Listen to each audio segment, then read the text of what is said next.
This session okay. This was a very nice opening of this session that is going to deal with synthesizing singing.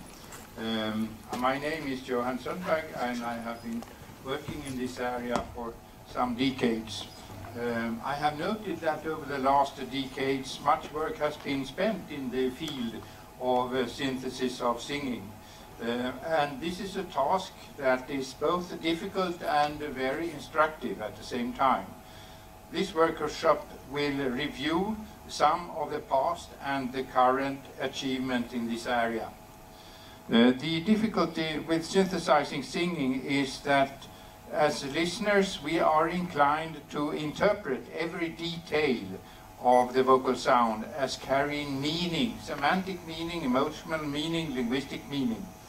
This is a habit, a good habit probably, that has probably emerged from our experiences of spoken communication. Therefore, if timbral or temporal accidents appear in a synthesized singing, we are likely to detect it immediately and to react with a negative notion, an invasive reaction. This sounds electronic. That can't be a human being that sounded like that. And what does it mean? But working with synthesizing singing is also very instructive in that it offers a unique possibility to scientifically analyze the expressive code used in singing and also in music performance in general. The synthesis is a tool for analyzing what makes the sound of a singing voice sound like singing. What is it that makes the singing sound natural rather than synthetic? Furthermore, particular details of a synthesized sung performance can be varied systematically and evaluated by expert listeners, for instance, with respect to their effects on the expressive color. What does the singer mean by sounding like this? At the same time, synthesized singing can also stretch the limits of human expressivity. For example, human motion can be used to control the synthesis or the processing of vocal sound. Particularly if this synthesis or processing is realized in real time, it can break the way to a new world of semi-vocal sound. There will be 3 presentations in this session, hopefully, or at least 2. One before lunch break and the 2 remaining after the lunch break. Our first presenter is Marty Umbert, who is a member of the Music Technology Group led by Dr. Xavier Serra in Barcelona. He is working in the audio signal processing team led by Jordi Bonada and Jordi Janel. After doing a 5-month research stay with the Vocaloid team of Yamaha in 2011, he started his PhD on expression control in singing voice synthesis. His presentation will give an overview of and demonstrate different attempts to model singing voice synthesis performances that have been made during the last decades. After the presentation, we should have some opportunities to questions and hopefully also answers. And before we go to lunch, Carl Unander-Skarin and Ludwig Elblaus are going to talk about a little appetizer about their presentation that is going to start after lunch break. Okay, so Marty, please.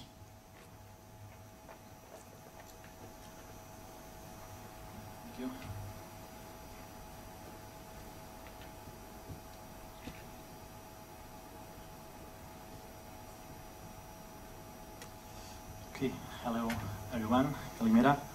Thanks for coming. My name is Martin Ver. Maybe I should set the slides first.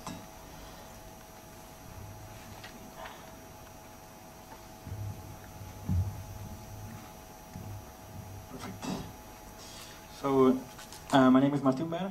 I'm a PhD researcher at the Music Technology Group in Barcelona. And this presentation is on expression control in singing voice synthesis.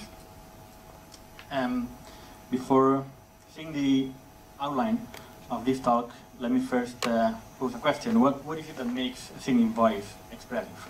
And to illustrate it, we can listen to this audio excerpt. Unchain my heart. So, as you can see, similarly to the role of prosody in speech, in singing voice, we also have a set of acoustic features that are related to expression. In this audio excerpt, we have a vibrato, in the case of pitch, a given evolution of dynamics over time, or changes in timbre and the voice quality. And it's precisely this type of features that we need to handle in order to provide expression in singing voice synthesis. So, this is the outline of the talk. First, I will introduce briefly the singing voice synthesis technologies and highlight the role of expression. Then we will see briefly the expression features that are related to expression. The main part of the talk is the third section, where I will overview a set of acoustic features, the expression control approaches that have been presented during the recent years. And in the fourth section, we'll see the common evaluation strategies, and finally some challenges that we currently foresee.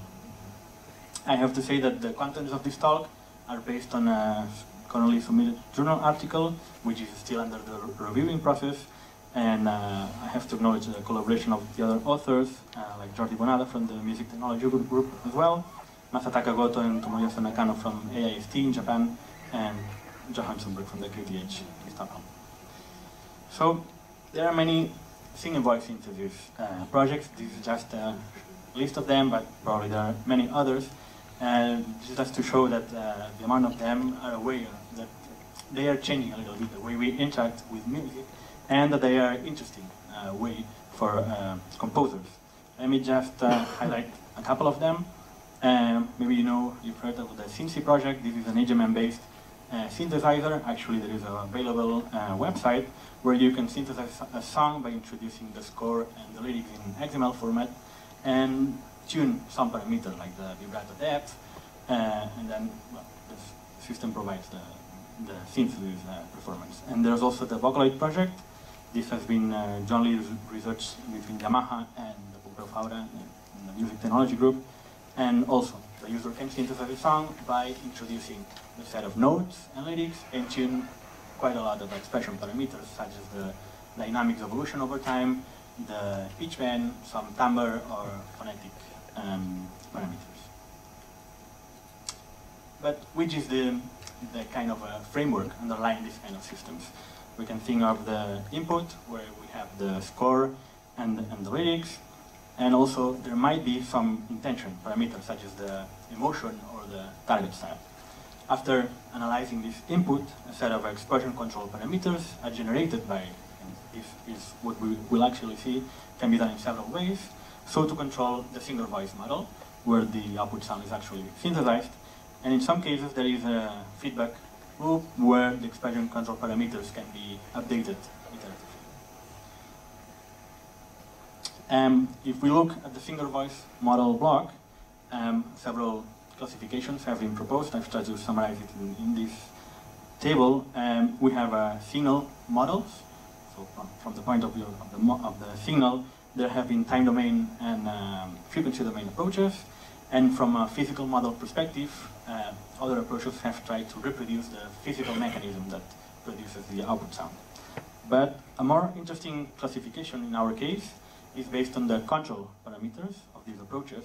In the case of concatenative synthesis, we have control parameters related to F0, vibrato, amplitude, or timbre, and which are similar to the ones used by the signal models.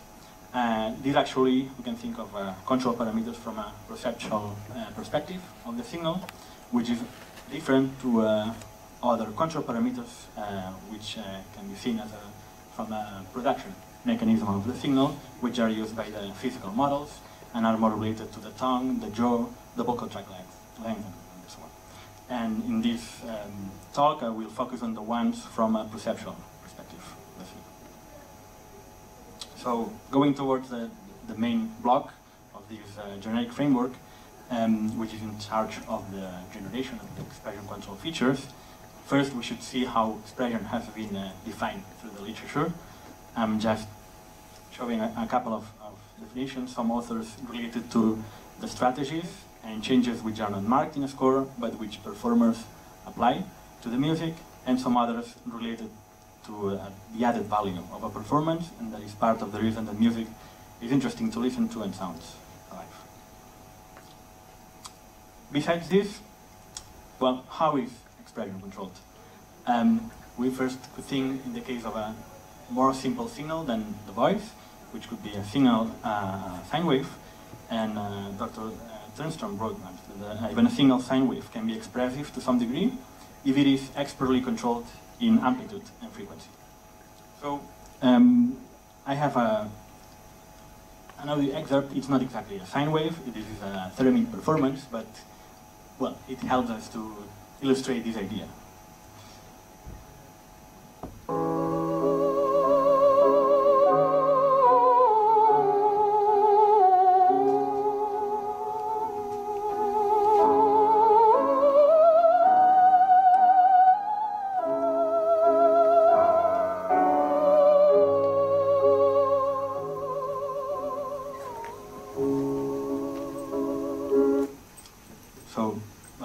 It is certainly expressive, but in the case of the singing voice, this gets a little bit more complicated. Apart from the melody and the dynamics dimension, there are other dimensions related to expression, such as the rhythm or the timbre, which is what we will now briefly see. So, well, this table is just a summary of which are the low-level features related to these four dimensions: melody, dynamics, rhythm, and timbre. Well, maybe there's no need to go along each one of them. This is just to see that the conveying expression is a complex task, and well, that there are many features related to expression that we naturally control, as Johan was saying at the beginning, but need to be handled in the case of single voice synthesis. One more example related to this Unchain My Heart audio excerpt that I was playing. The singer was supposed to sing actually the score that we have on the top, but some ornaments are added so that the real score is the second one that you can see. And if we try to plot where the expected note onsets are in time and compare to the labeling of the F0 contour, of course, this doesn't match at all. There are some differences that we can attribute to the timing deviations, for example. So let's move into to see which some expression control approaches that we have reviewed in this work. We've tried to group them into a set of groups. The first type of approach are the performance-driven approaches. The main idea is that this type of approach needs a reference recording of the target song that you want to synthesize.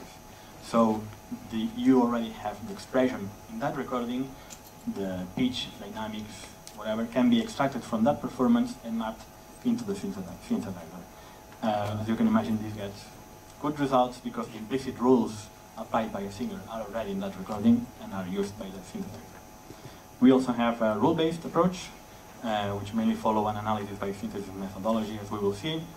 These kind of approaches need for an expert to validate the rules that you are testing and can generate features in several dimensions. In statistical modeling approaches, a joint modeling of state durations, F0 and spectrum is done with hidden Markov model, training hidden Markov models, and which also use contextual data.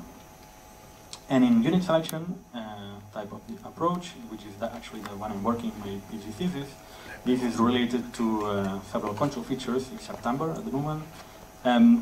Similarly to the case of performance-driven approaches, we also have a set of expressive song recordings where the implicit rules have been applied, and we can say that we copy expression from short excerpts and map it to the output performance. We will see more in detail later. So let's start with the performance-driven ones. As I said, the control features are extracted and mapped from a real performance, which can be either singing voice, recording, or speech. The advantages of this kind of approach is that the recordings contain single rules implicitly and achieve the most expressive results, probably. And the disadvantages is that, of course, you need the target, the recording of the real recording of the target sound that you want to synthesize, which might not always be the case. This would be a generic framework. You have, I don't know if you can see it. Yeah.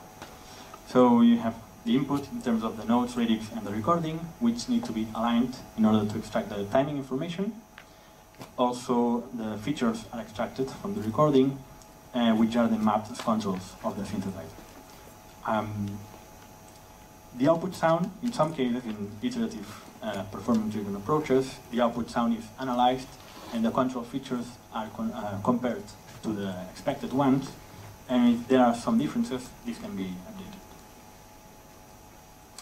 So these are some approaches. You can see that there are many differences in terms of what kind of synthesizer was used, the control features used as well, the style or emotion, or the input, for example. In all of them you need the recording, and as well as the score. Let's listen to the first one, for example.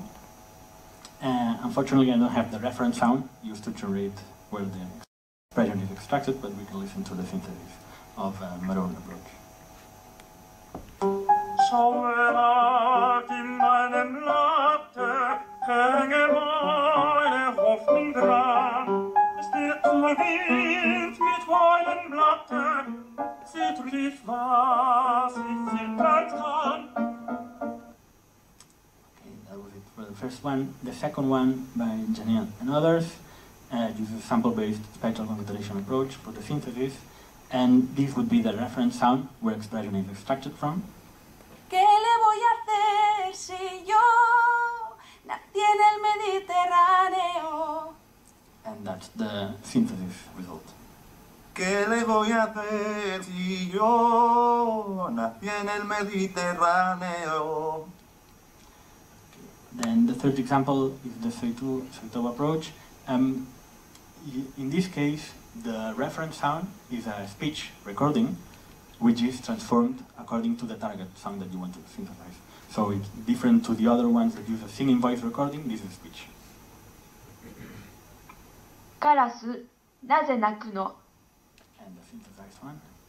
カラス、なぜ鳴くの? Okay. And then the last two examples are related to the vocal listener approach. In this fourth column, several control parameters are controlled, like F0 and dynamics and timing, but no timbre is within these features. So this is the reference. And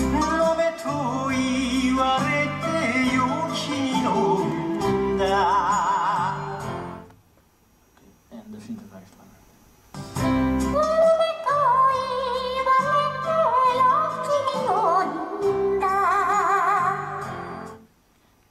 And in the last column we have vocal listener 2, where with the same reference, check it again here.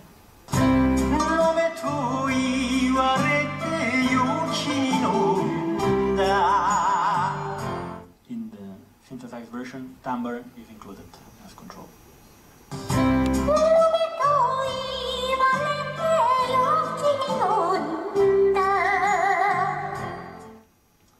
Okay, so this is, well, so we have an overview of the performance-driven approaches. Now we can see the rule-based ones. Well, we can distinguish between mainly these two types of approach, analysis-based synthesis, which led to the KTH rules. These are based on iterative approach, where first rules are defined by an expert, then the rules are synthesized and listened to, and it may be the case that these need to be refined and iterate again in order to refine the results and the values of a given rule. These are used normally to control pitch, dynamics, and timbre. And the advantage of this type of approach is that it can be combined to model style or emotional experience. As a disadvantage, we could say that you need an expert to validate and to define rules. On the other hand, we have heuristic rules, which are based on a parametric model and anchor points, which are derived from observing arpeggio recordings. The advantages is that these are relatively straightforward and deterministic, although some randomness can be introduced in order that not all the results are always the same. As a disadvantage, we could say that the style can be represented incompletely if there is a low number of observations, of recordings. Okay. Yeah, in this table I try to summarize some approach done by Marcos Alonso where the KTH rules were applied to control Vocaloid. So, well, there's no need maybe to go through all of them, but for example, at the note level, the final retardando rule states that to decrease the tempo at the end of a piece. And at the timbre rule, at the timbre level, there is the brightness rule, which provides an increase of high frequencies depending on dynamics. These approaches are summarized in this table. Again, many differences concerning type of synthesizer, the target emotion style, the language used, or with what kind of input. But maybe it's easier to listen to the results. The first column refers to the KTH rules. Here I'm just showing one example, but in the original reference you can listen to many of them. In this case, the rule is the timing of the pitch change that states that the pitch should change not during a vowel, but during the preceding vowel, the preceding consonant that reaches that before the vowel. So let's listen to it. You will hear 3 repetitions where the pitch changes during the vowel, and it sounds a little bit strange, and then the 3 repetitions where the pitch changes in the previous consonant of that vowel. La la la la, la la la la, la la la la, la la la la, la la la la, la la la la. In the second approach is the one related to using KTH rules to control Vocaloid. We will hear 2 examples. One is the combination of rules to provide a happy emotion. Bodies of wine and roses, laugh and run away. And the second approach is the same song, but combination of rules leading to a sad emotion. Bodies of wine and roses. And in the third example, using the Vocaloid synthesizer and the heuristic rules, in this case, the example we have is not the default expression, but adding as well user tuning of the control parameters. Bésame, bésame mucho, como si fuera esta noche la última vez. Okay, so now we can move on and go to the statistical modeling approaches. To describe them, basically, we can distinguish 2 steps. In the training steps, 2 types of data is extracted from the input. We need to extract contextual factors from the input score analytics, and we also extract the acoustic features from the database recordings that train our models. And this modeling is joined considering spectrum, pitch, and the state durations with the hidden Markov models. And in the synthesis step, we also need to extract contextual factors from our target score, and then the acoustic features are generated from the trained models. This type of approach is, let's say, quite flexible. Models can be interpolated. Imagine we could have models for different styles we can interpolate the parameters, and it is to generate new voice characteristics. As a disadvantage, we could say that the speech quality is lower compared to sample-based ones, and that the control parameters are average compared to the original recordings. So unfortunately, we'll have an example for this approach, the SMC related one. As you can see, there are differences also on the length of the database which are used, the type of contextual data which take into account the previous, current, and the next node, or the moda, or the phoneme, etc. So let's listen to the SMC approach. My grandfather's clock was too large for the roof, so it stood 90 years on the floor. And finally, the unit selection approach. Well, we have to imagine that we have a set of expression recordings that we extract F0 and dynamics, for example, and we label the set of nodes. And in unit selection approach, what we do is to we define a unit as a consecutive 3 nodes or silencers with the corresponding labels, the transition information, and the contours of the baseline pitch or the vibrato parameters and dynamics. And we try to generate the target song controls by selecting a sequence of units from these recordings that minimize cost function. Then the selected units are transformed in time and frequency, so to match target and score, and the contours are concatenated to generate, for example, the target F0. As advantage, we could say that similarly to performance-driven, the rules are implicit in the recordings, and as a disadvantage, well, a small database lags of combinations of node durations or node intervals, so we can achieve to control a target song, but at a higher cost, so transforming a lot the units. And at the moment, timbre is not controlled. So this is to illustrate the unit selection approach. Imagine we have a sequence of 4 nodes here in the bottom. We want to generate the F0 contour, so we split the task of generating this contour by looking at units of 3 nodes that we have on the top, which correspond to the 3 first nodes, and another unit of 3 nodes which correspond to the last 3 nodes, where 2 nodes are overlapping. Once the units are selected, the pitch contour are transformed and concatenated to generate the F0. And we can listen to this approach. The subcost functions are related to the amount of transformations that need to be applied concerning the node duration, the pitch interval, and trying to favor the selection of consecutive units in the database in order to have a wider coverage. So using the Vocaloid synthesizer and in using expression database of jazz standards, this is what we achieve. The first result, the first excerpt has no expression, it's the default expression of Vocaloid.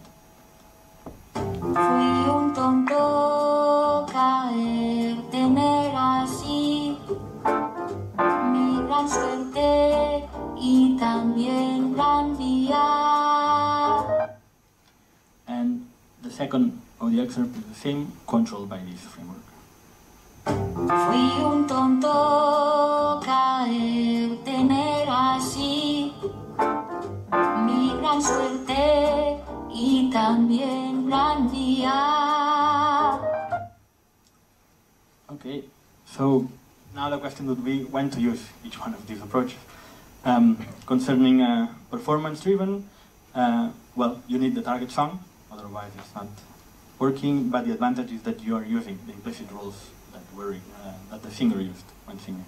And this, we've seen some work that uses this approach to create parallel databases of 2 singers, which can be used in voice conversion, for example. The rule-based approach is useful to verify rules, to see how these are combined to generate a given emotion or style. You can ultimately not need database requirements. You could test rules that you can think of without looking explicitly at recordings, but you need to have an expert to define and validate the rules. In statistical modeling, these are quite flexible, and you can generate new voice characteristics. And in some cases, these are already part of a complete system. So in the case of SMC, not only the control parameters are generated, but the voice is also synthesized. In some other approaches, only the control parameters are generated, which can be used to control Vocaloid, for example. And finally, in the unit selection approach, as in statistical modeling or rule-based, the target sound is not needed, and we are using also the implicit rules applied by the singer, but at a shorter context than the performance-driven one. Okay, and to finish this section, well, probably hybrid approaches, maybe a future direction.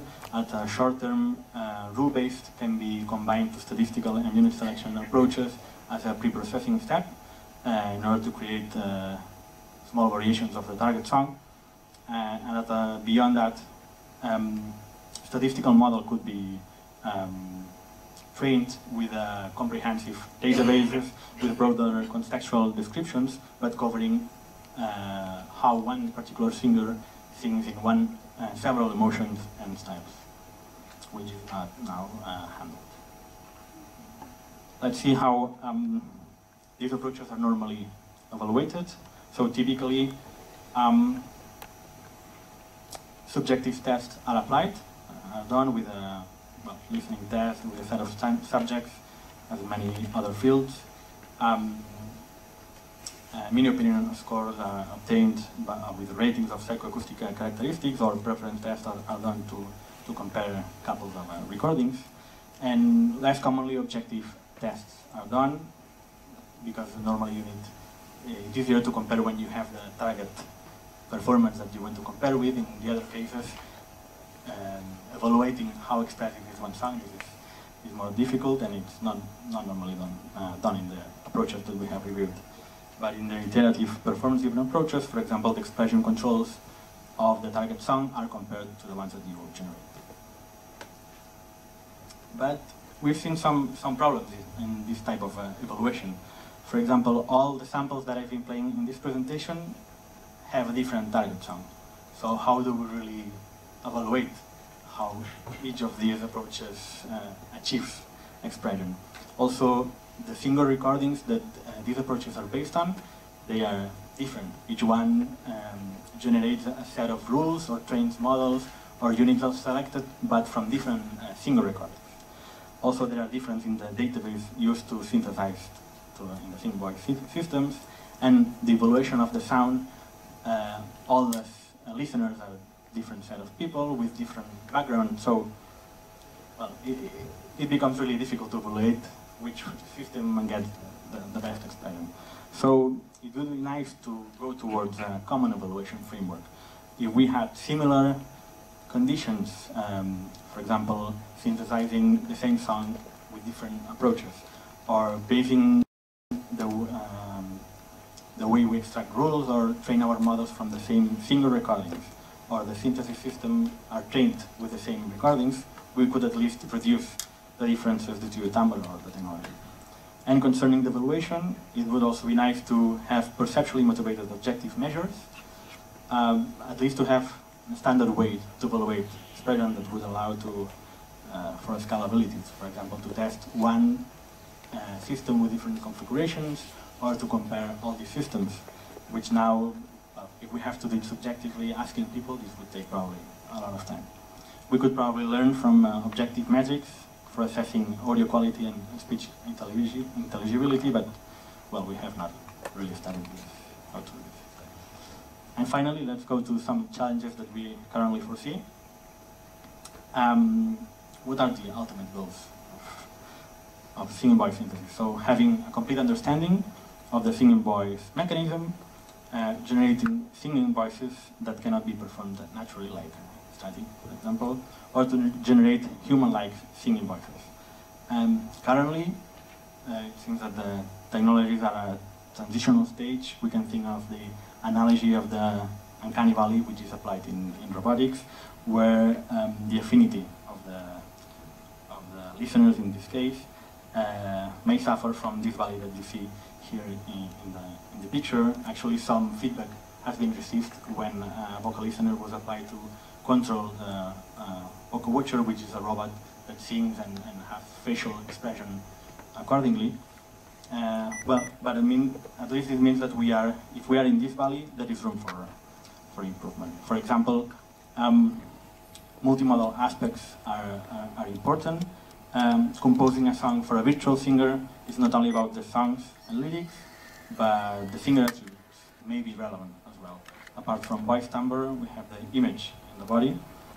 Here, the pictures that you see is the Hatsune Miku. For example, this is one of the voices used in Vocaloid, which apart from the voice and the corresponding timbre, there is a particular image and history of this 16-year-old girl that sings. The other example that you have is the robot used for a vocal listener and vocal watcher that sang expressively. So efforts like in speech are done towards talking avatars or the talking heads. The generation of singer characteristics may inspire composers as well, by generating these images for computer graphics and robots.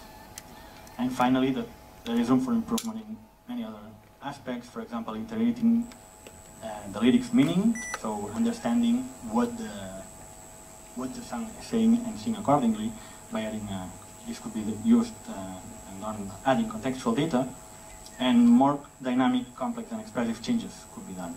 For example, we could relate voice quality modifications to the motion, style, or the lyrics, which is currently not addressed. Okay, so this is what I wanted to say. Maybe there's time for questions or... We have...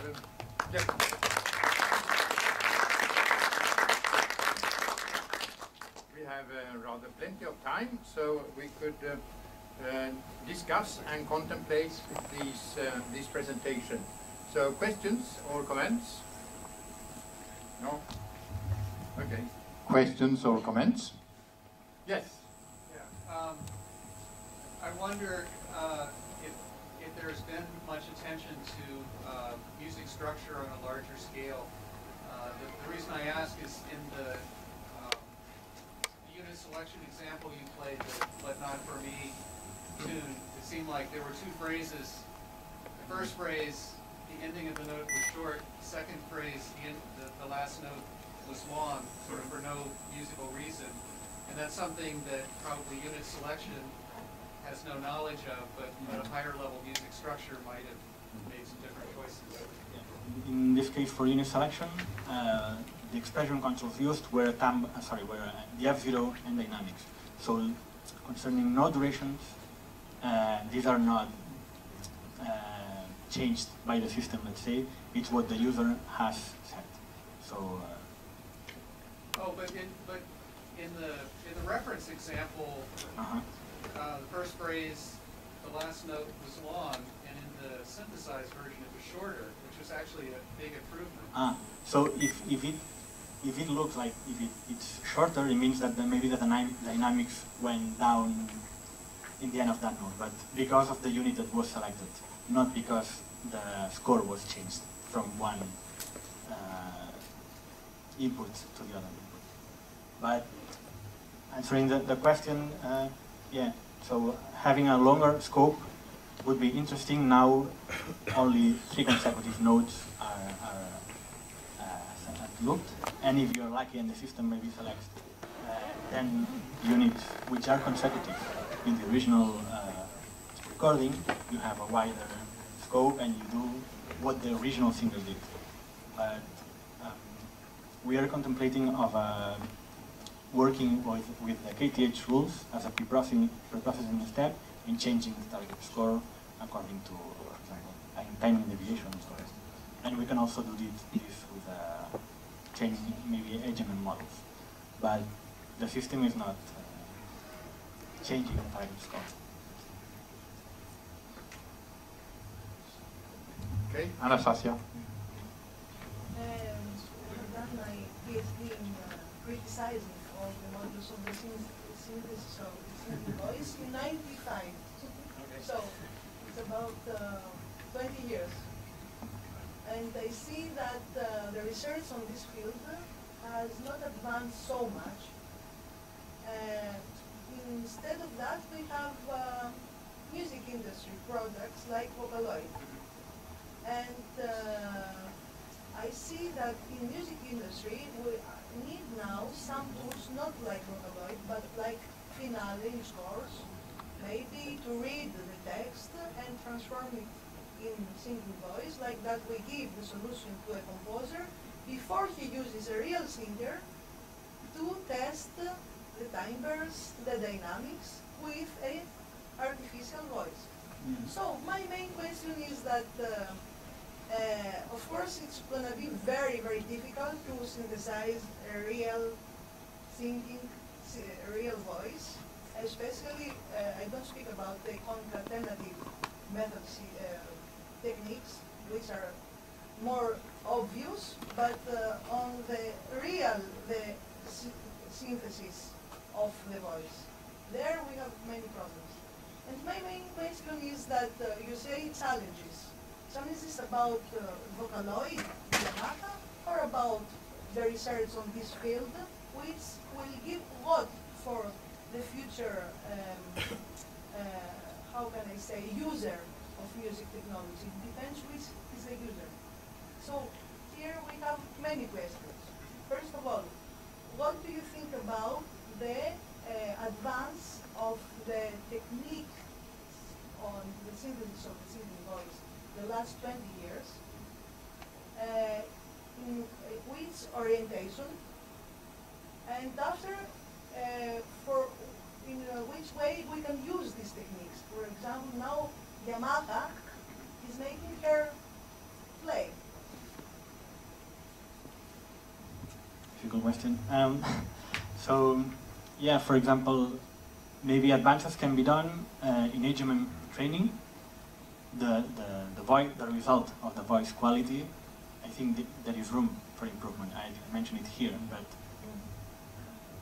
concatenative or sample-based systems achieve better results. So I don't know the details in HMM synthesis, but there is some gap still to cover in why the timbre it's not something exactly the same.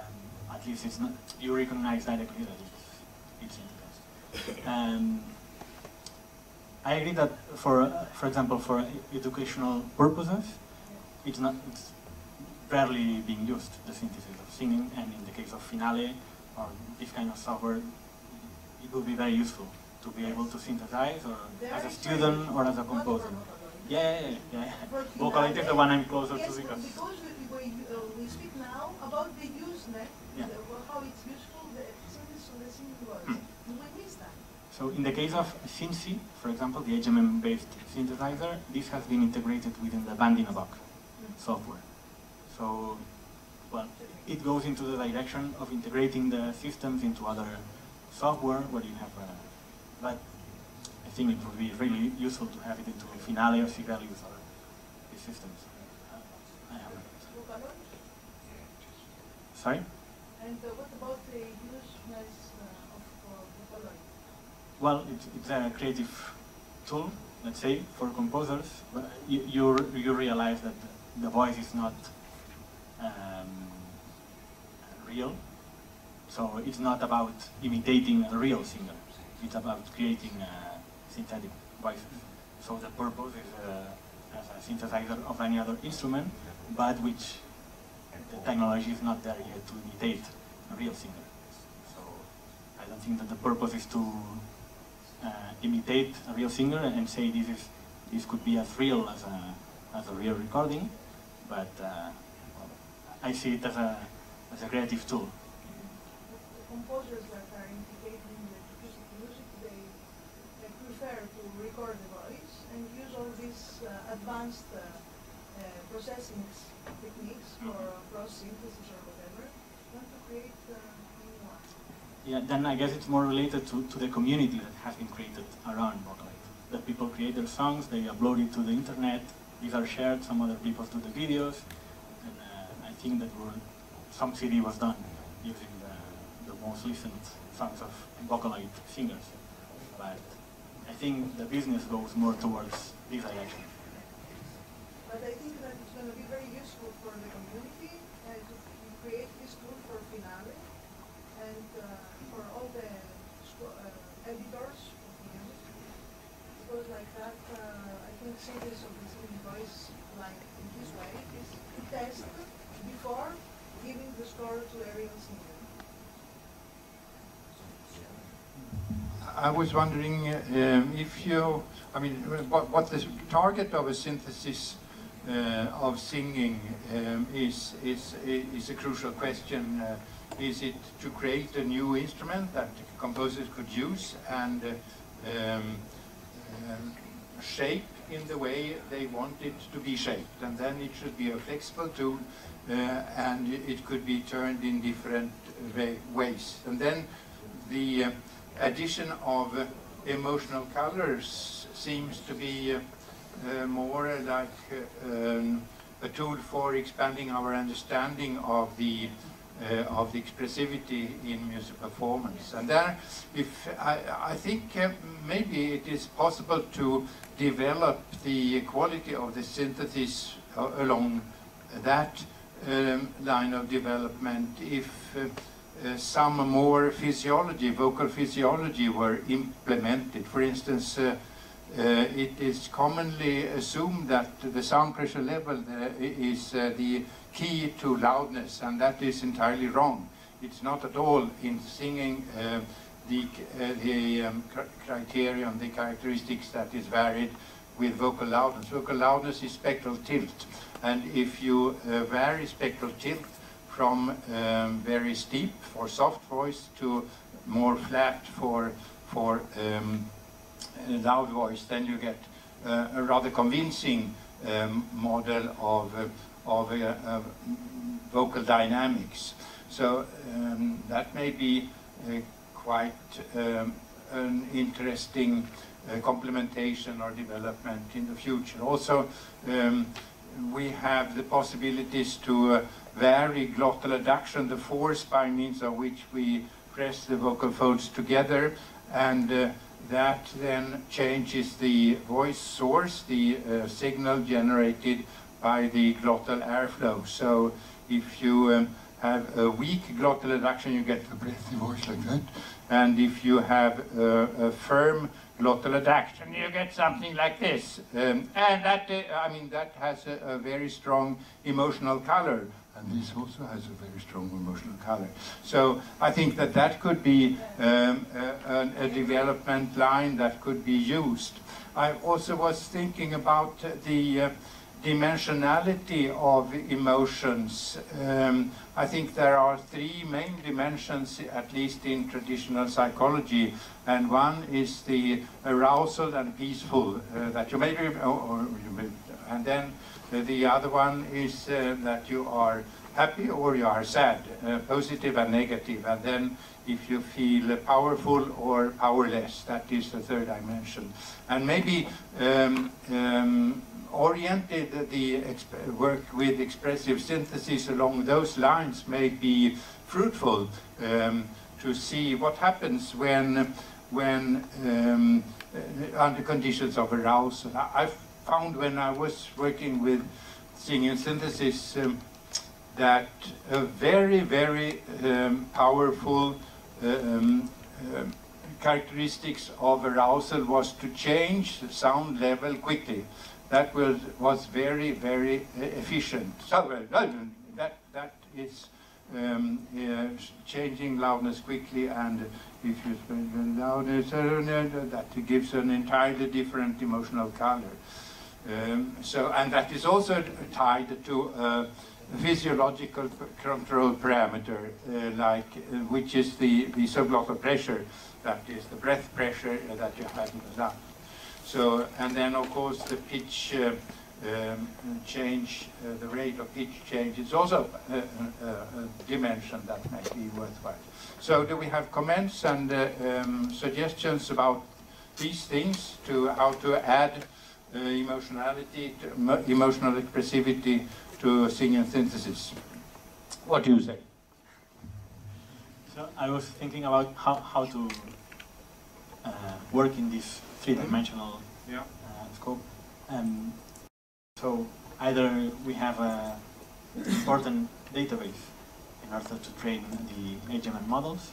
For example, in be sample at least this space so that we have models at different points and we can interpolate between them, or we really study the signal, which are the changes from modal voice to a point in this three-dimensional space, see which transformations need to be applied and work not with such a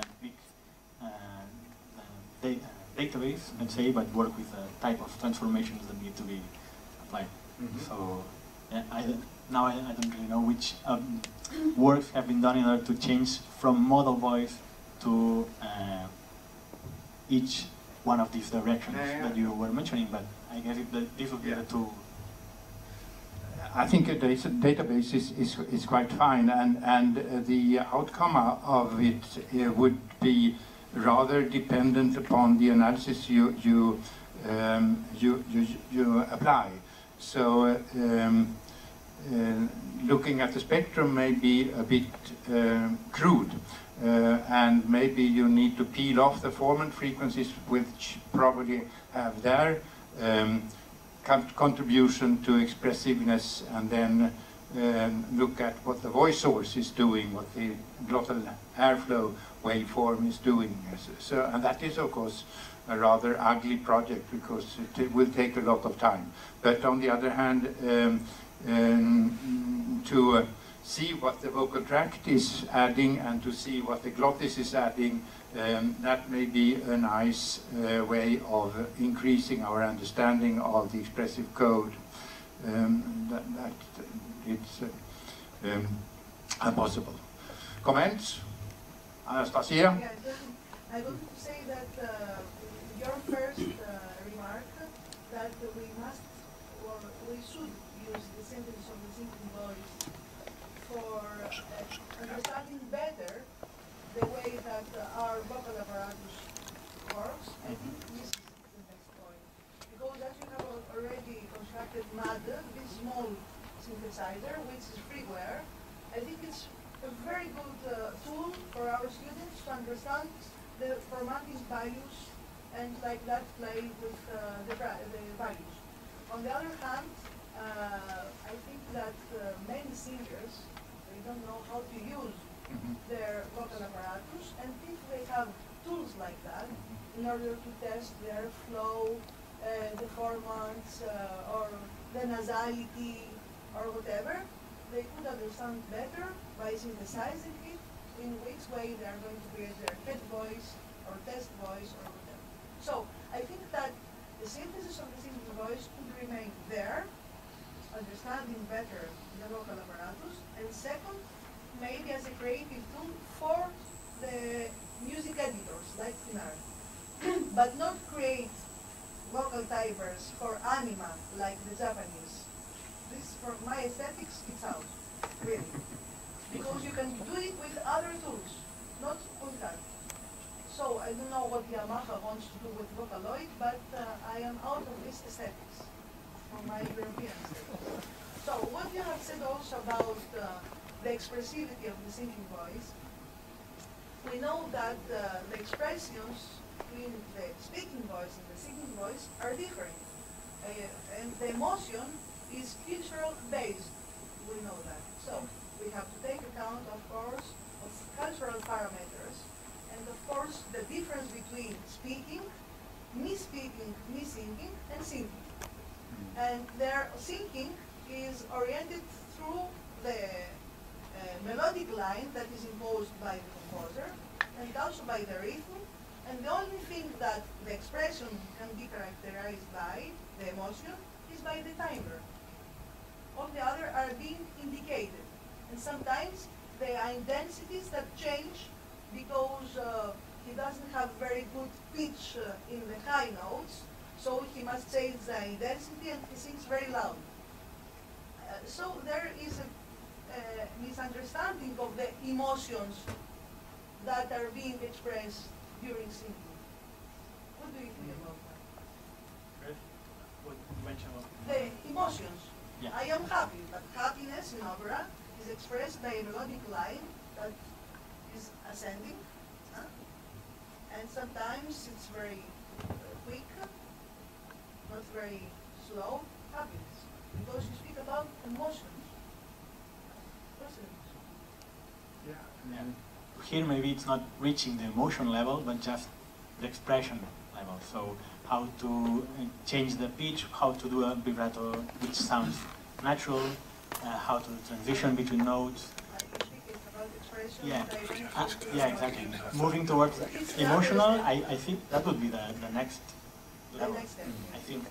And probably, but first you mentioned about speaking, moving towards singing, having such a system, that would be, I think, an interesting... This is the most excellent system we must test, because we must see in which way we pass from speaking to the recitation, and spread it out and sing.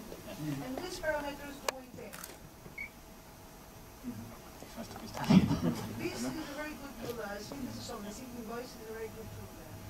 I think it's a very important point to find out what are the basic expressors in voice, and what are the cultural added expressors.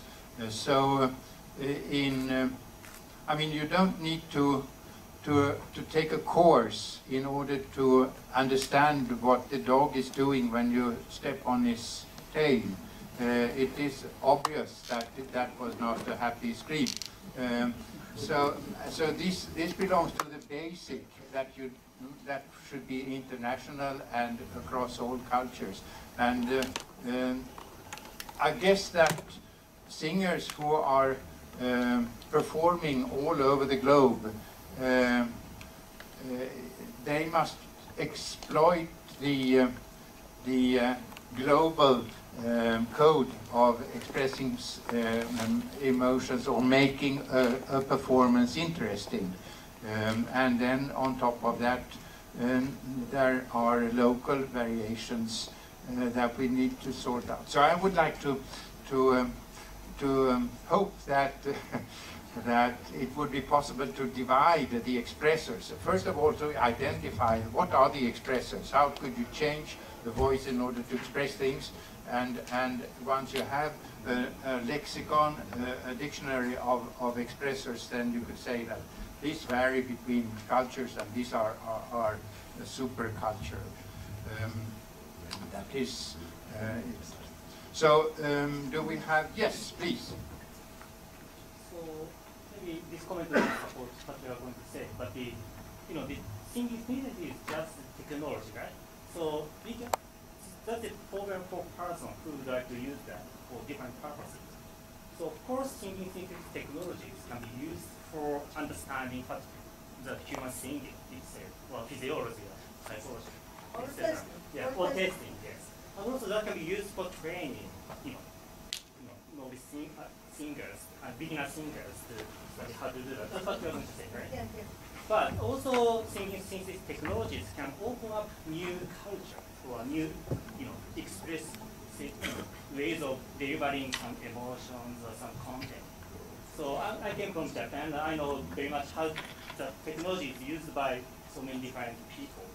So in fact, so there are more than 100,000 songs have already been created by using that vocal technology. So it's so much interesting that it's what's going to observe what's going on there, right? Young generation is imitating this, and they sing like that. Why? So that's why. So that's the reason why we have to observe what's going on there, right?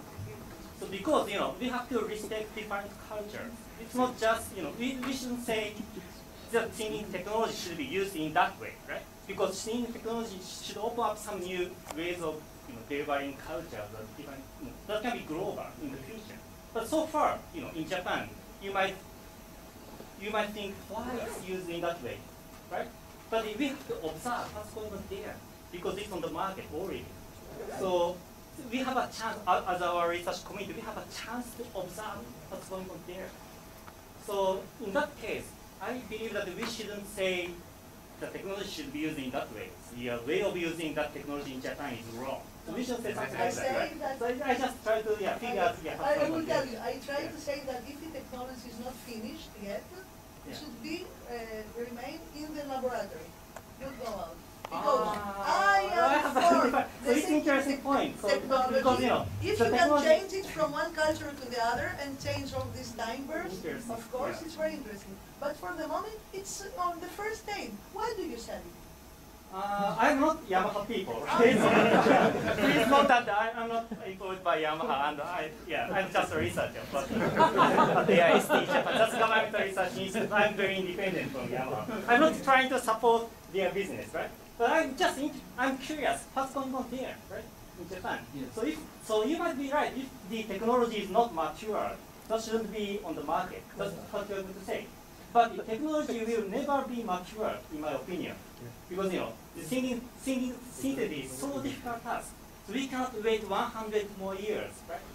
So if there is something useful for somebody, so that might be, you know, deployed as a product from engineering viewpoint. Yeah, and it is. So that's very interesting point. I didn't know that you think that, you know, and it is quite before the market. Yeah.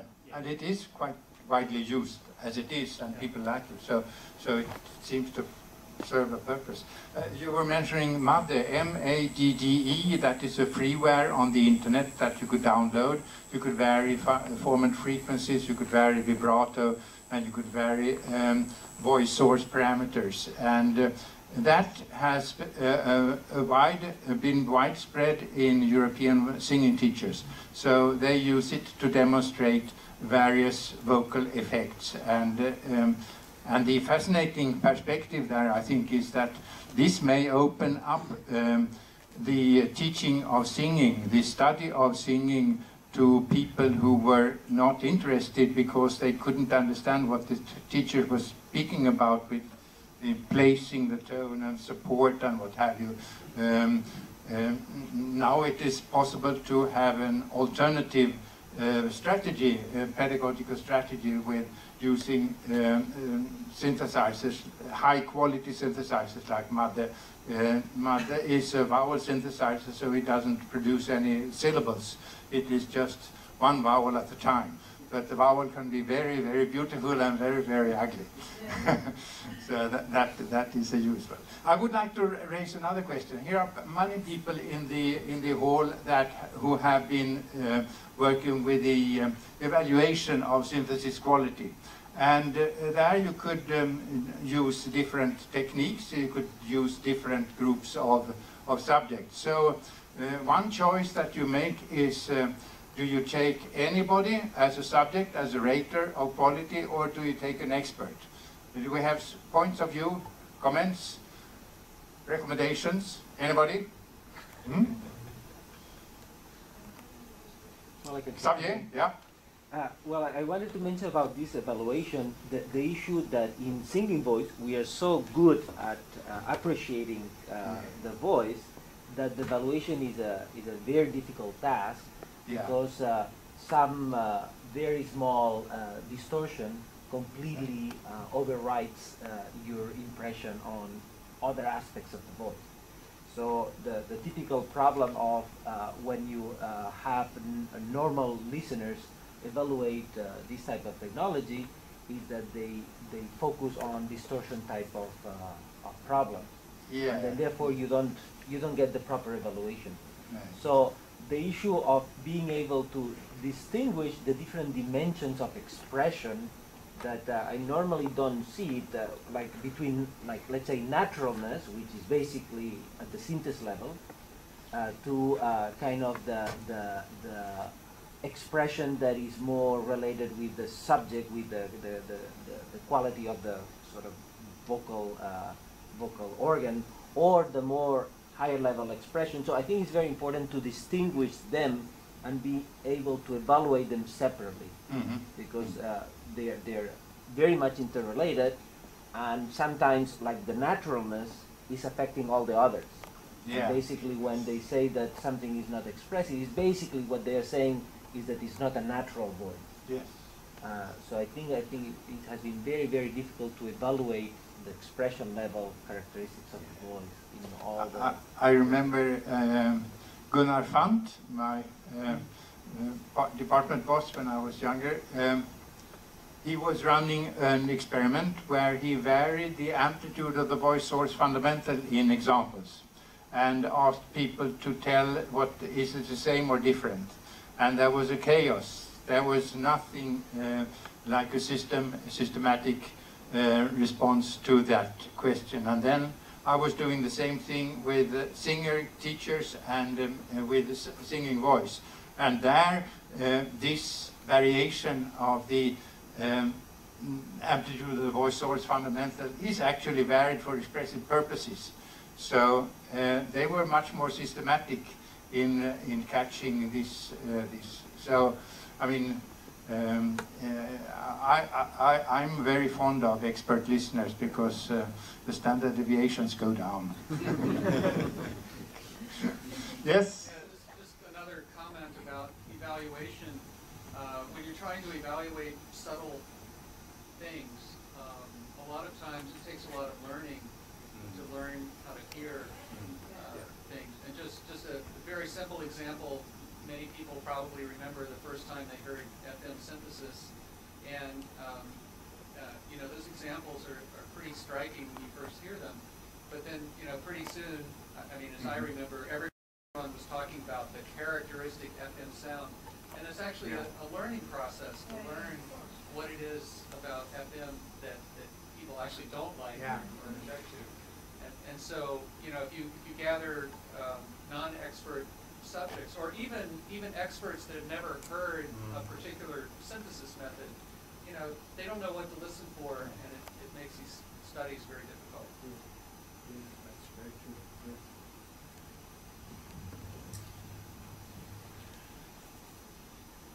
Yeah, that's so, and there are of course possibilities to insert anchor stimuli in order to say that this I called that kind of voice, and that is that kind of voice, and then you do, and it's amazing how people could refine their listening.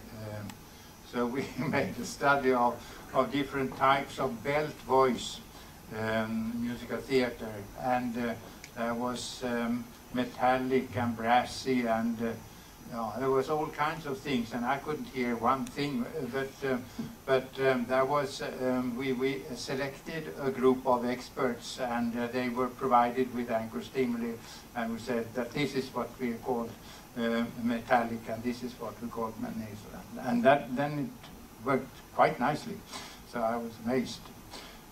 So that is important. Yeah, we are actually approaching scheduled time, and why don't we ask Carl and Ludwig, our next presenters, to give a little glimpse of what they are going to talk about after the lunch break, so that all of you and more of you come to the session after the lunch break.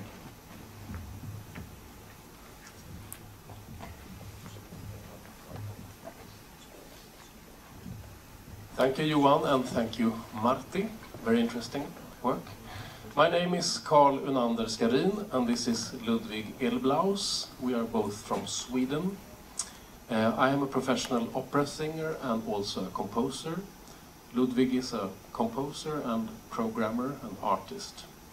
And we will present for you a rather long-running, or at least some 15 years of work, but in particular the last 4 years of work, where we have been developing tools for operatic singing, extending operatic singing on stage, real-time performance stuff.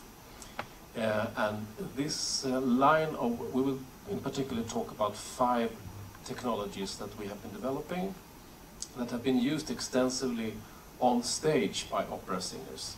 First, a lot of them were developed for my own singing, and then we have been working with these tools with professional singers that have been taken a course in extended opera technique, but not on the extended vocal technique, extending the opera as such with technology.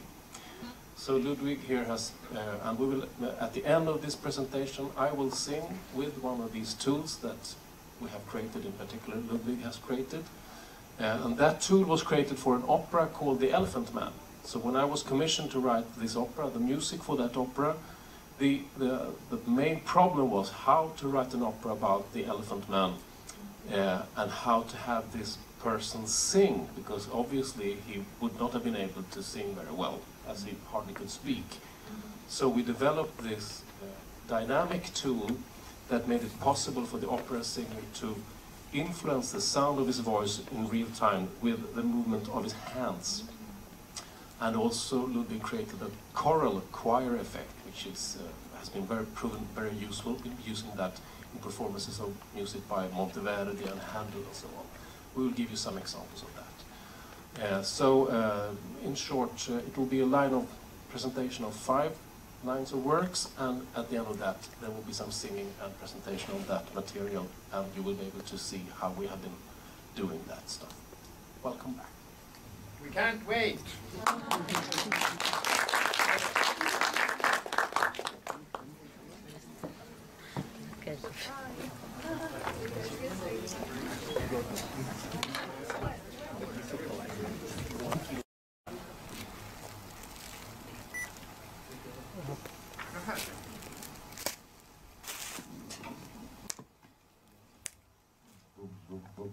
Yes, welcome back.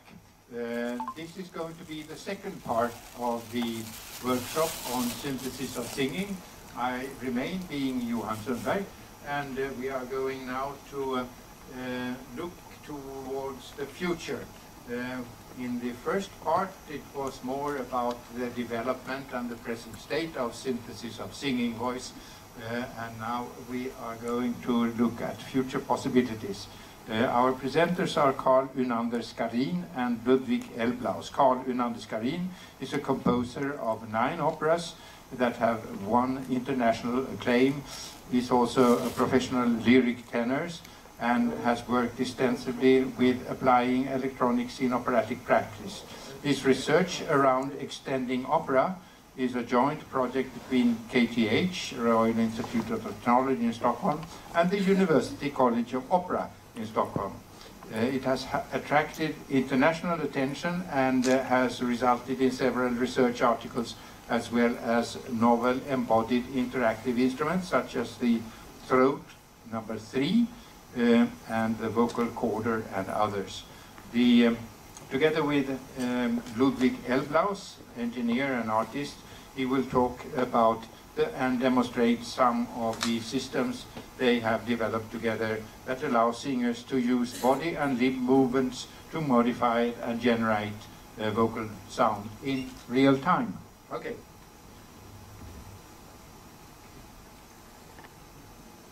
Okay, thank you, Johan, and thank you all for coming back.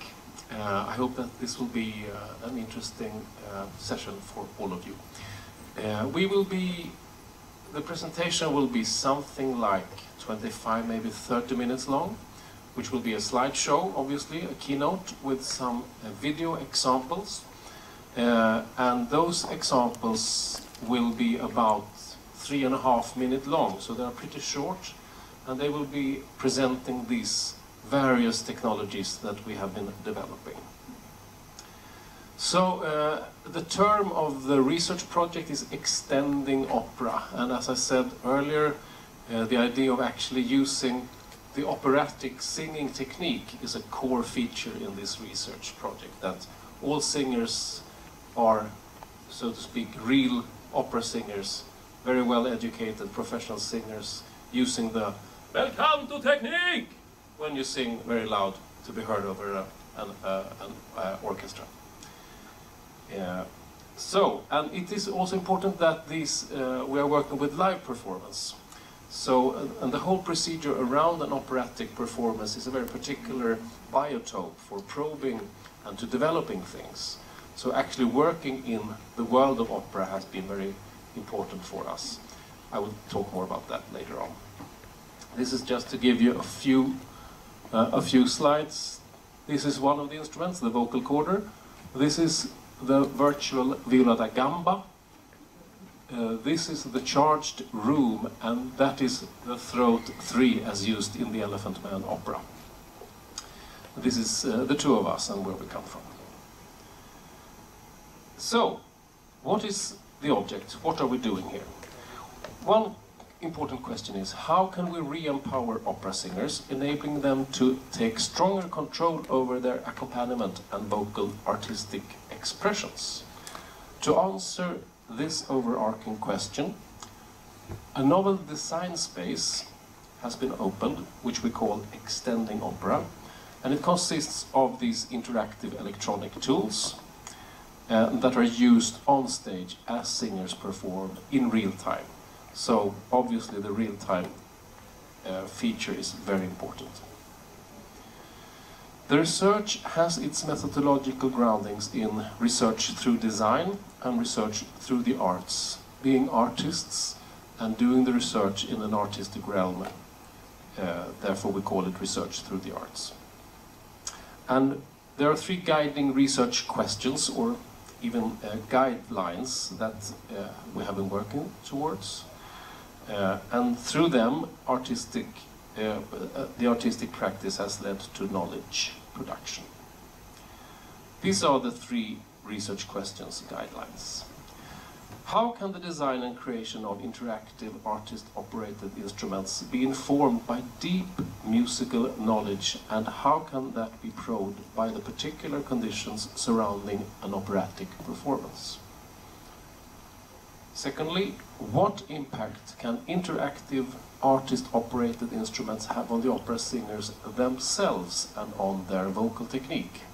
This is very much of interest here. The singing changes when you use interactive instruments. Thirdly, how can interactive artist-operated instruments empower opera singers, thus challenging contemporary power hierarchies and connecting to the explorative practice in opera's early days? Well, that's a lot of words in one minute. All of you know probably that opera is a very, very old art form. It is about 400 years old. It was given birth, we say normally, in Firenze, in Florence, around the turn of the century, 15 to 1600. And what were those people up to? Well, they were for sure not building enormous opera houses where enormous choruses of people were accompanied by a large orchestra, and they were not at all managed by a management who were actually dictating how everything was supposed to be. One can argue that today the opera singers are disempowered. In comparison to how opera was done in the early days, the opera singers today, even if they are the divas, the well-paid, the core features of the performance, they actually do not have very much power of the real artistic core of the operatic performance, because that is dictated by somebody else. And that is not how it was. It's obvious that the first performers, composers, and accompaniers of the operas were the same people in the old days. So the persons who invented the operatic art form were actually composing and singing, and at many times also playing their own music while singing, which was quite a big difference to what we have today. So what we're trying to do here is to re-empower opera singers through offering tools for them to take control over important musical, vocal and bodily factors in their performance, thus reconnecting to the early practice, but with completely new technology. There's a famous English critic who claims that opera today is the age of the producer. So which are the people who actually are deciding everything in the world of opera today? It is not the singers, it is not the composers, it's not the directors, it's not even the conductors, it is actually the management. And the same critic claims that if we look backwards hundreds and hundreds and hundreds of years, the first people who were exerting the most influence of opera were the poets in the 17th century. Then came the age of the singer in the 18th century. Then came the age of the composer in the 19th century, and then the age of the conductor in the 20th century. And that, I think that is pretty true. And as I said earlier, there were less or even no demarcation, no difference between who were the performers, who were the creators, and who were the musicians in the early days of opera, which is a big, big difference to the extremely hierarchical and top-down structure that we have in opera today. So, can you see that? Well, hardly. This is just to give you a glimpse of the framing of this research project. So, well, you can see pretty well actually. You see sort of a cloud over here, and the cloud is more or less the opera environment where we are doing our work. And in the middle there is a circle, and in that circle there are two smaller circles. One of the smaller circles is the research through design paradigm. The other circle is the research through the arts paradigm, and where those intersect, I have written artistic practice in opera by artists, researchers, and what we're doing is actually something that we call autobiographical design. This is a rather interesting term as I see it, and I will return to that in a little while. From that middle large circle, the research project is probing the opera environment through these exemplars. We're actually developing 10 exemplars, but today we will only talk about 5 of those. So there is a connection between the research project and the opera environment through the interactive exemplars. What is research through the arts, research through design? Well, there is a fellow called Christopher Frayling who in 1993 stated that there might be 3 different ways of researching art and design. Research into the arts and design, research for the arts and design, and thirdly, research through art and design, which then is research where the end product is an artifact, where the thinking is embodied in the artifact. I also mentioned autobiographical design, which is another stance that we are using. Research drawing on extensive, genuine usage of those creating or building the system, building a system from the start that really works. As you will see later on in the presentation, these tools have been developed for personal use. So we, in order to build things that actually work when the audience comes after years and years of works, it's very good to try them yourself. So I have been performing these things, and so have been students of ours doing before actually putting the things on the stage when the audience are coming out. So what we have been doing is to be posing questions through art and finding answers through art. So let's move on to the exemplars, to the interactive instruments. And as I said, we will be presenting 5 all in all. So this is number 1 out of 5. This instrument is called the virtual viola da gamba. And being in a musical context, I'm pretty sure that everybody here knows what a viola da gamba is. It is an early sort of cello where you sit in, you can actually play chords on that instrument. And this was developed together with my wife, who is a choreographer. And in those days, she was accompanying me. I was singing, and she was the one wearing the interactive instrument. And as she had been playing viola da gamba in her early musical education, she realized that her movements were actually similar to those that she was using when she was playing viola da gamba, hence the name virtual viola da gamba. So the singer, in this case, from the days when I was singing and she was accompanying me, we had one of the students performing all of these things herself, which was a very important step in our development of these systems. So Maria, who you will see in the video in a short while, she's the first person who was actually singing and accompanying herself with her movements. This was very, very hard task, actually. It sounds, when I say it now, it sounds like nothing, but she had to work months and months in order to know the music so well, so only through her own movements would the accompaniment happen. So she's singing an aria by Monteverdi, you know, one of the first really great opera composers from 1608, Lamento d'Arianna, called Lasciatemi morire. And in this instrument there is actually no synthesized singing whatsoever, but the reason for me showing it is that the ideas behind these instruments were later forwarded into other instruments that we will tell you about. So let me play for you Maria Sanner performing Monteverdi with the virtual viola da gamba.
Noticed, thank you.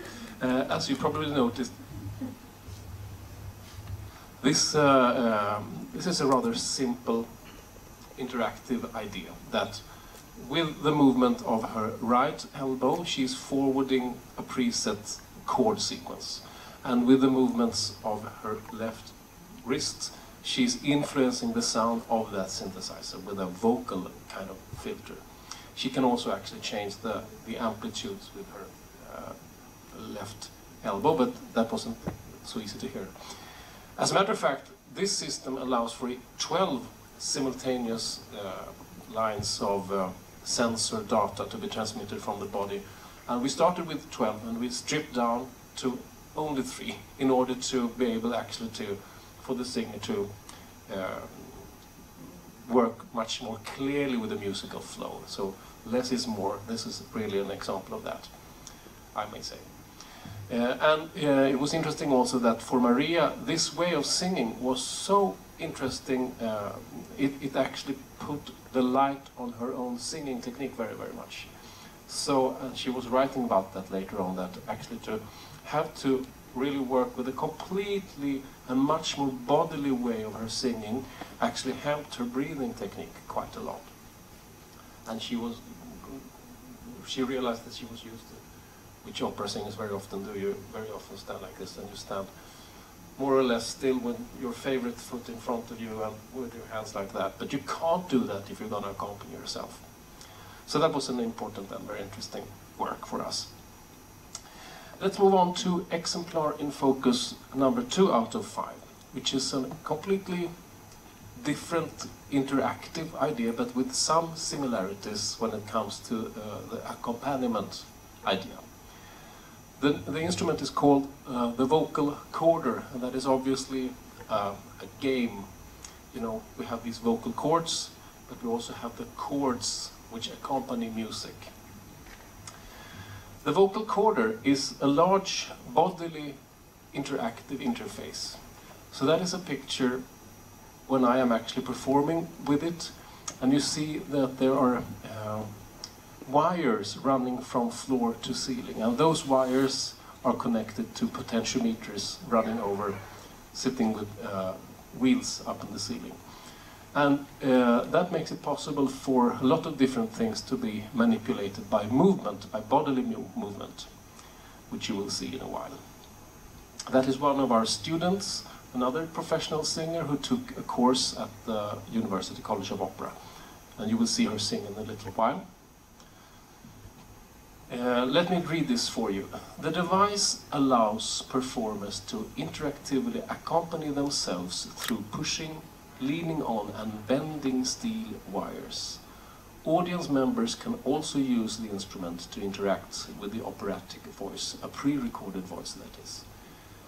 When a person steps into the vocal corder, its wires enables full body interaction to explore the sound and the interactive pyramid projected in front of the performer. The pyramid is a visualization of the child in Ray Bradbury's short story, Tomorrow's Child, a child that was born in another dimension and perceived by its parents only as a pyramid. And there are 3 singers, it's myself and 2 professional sopranos.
So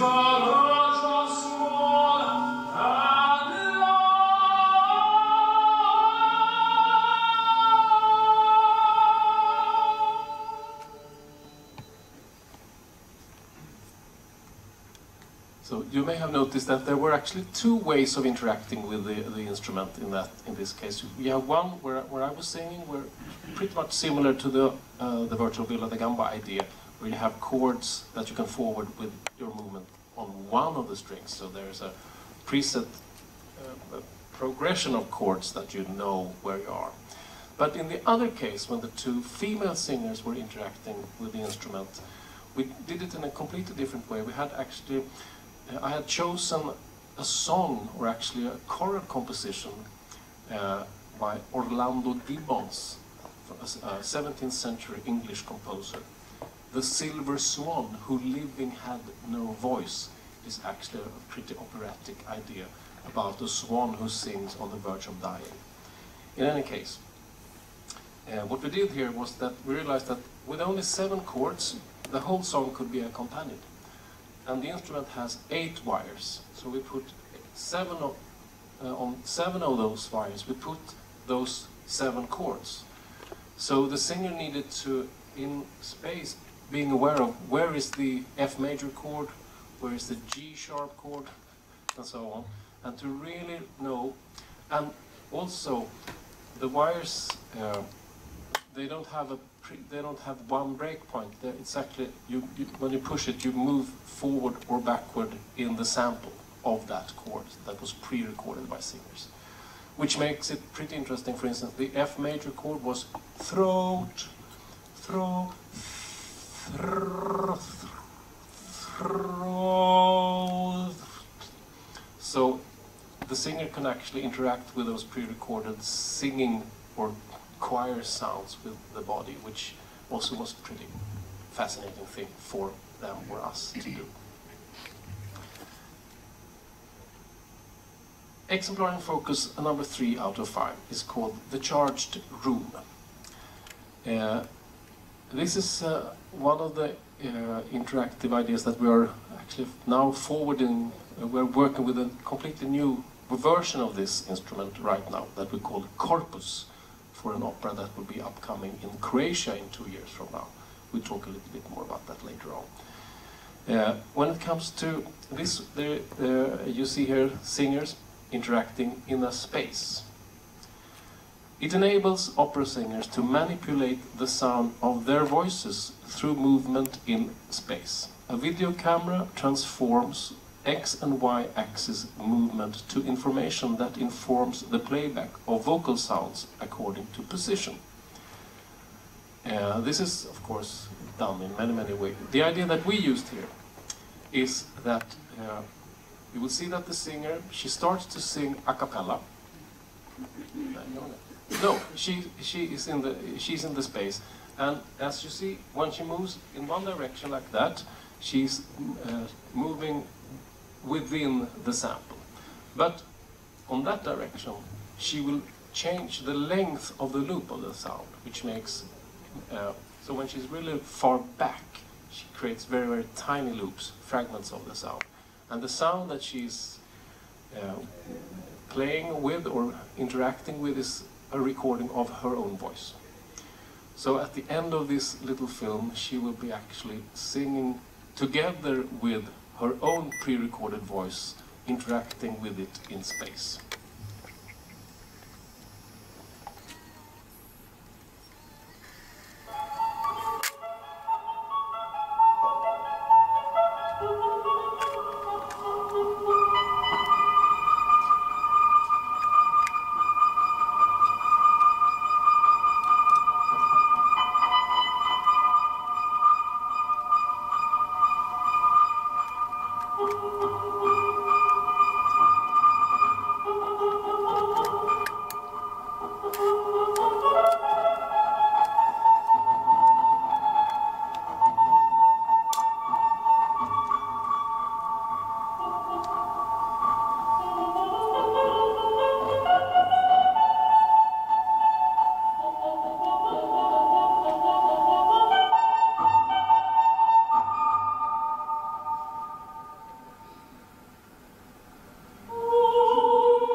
So one important collaborator in this project is my wife, who is also a researcher and choreographer. Obviously, this was a very thoroughly choreographed and worked through bodily schema that was devised by the choreographer in collaboration with the singer. So we'll move on to the fourth instrument, the fourth exemplar, the throat 3. As can be heard from the name, this is the third version of this instrument. And there's a fourth, actually, which is the throat for iPhone, which we'll present a little bit later. So, a very important leap in the development of these instruments was when Ludwig and I started to work together in 2010. Before that, I had been developing the throat 1 and the throat 2 myself.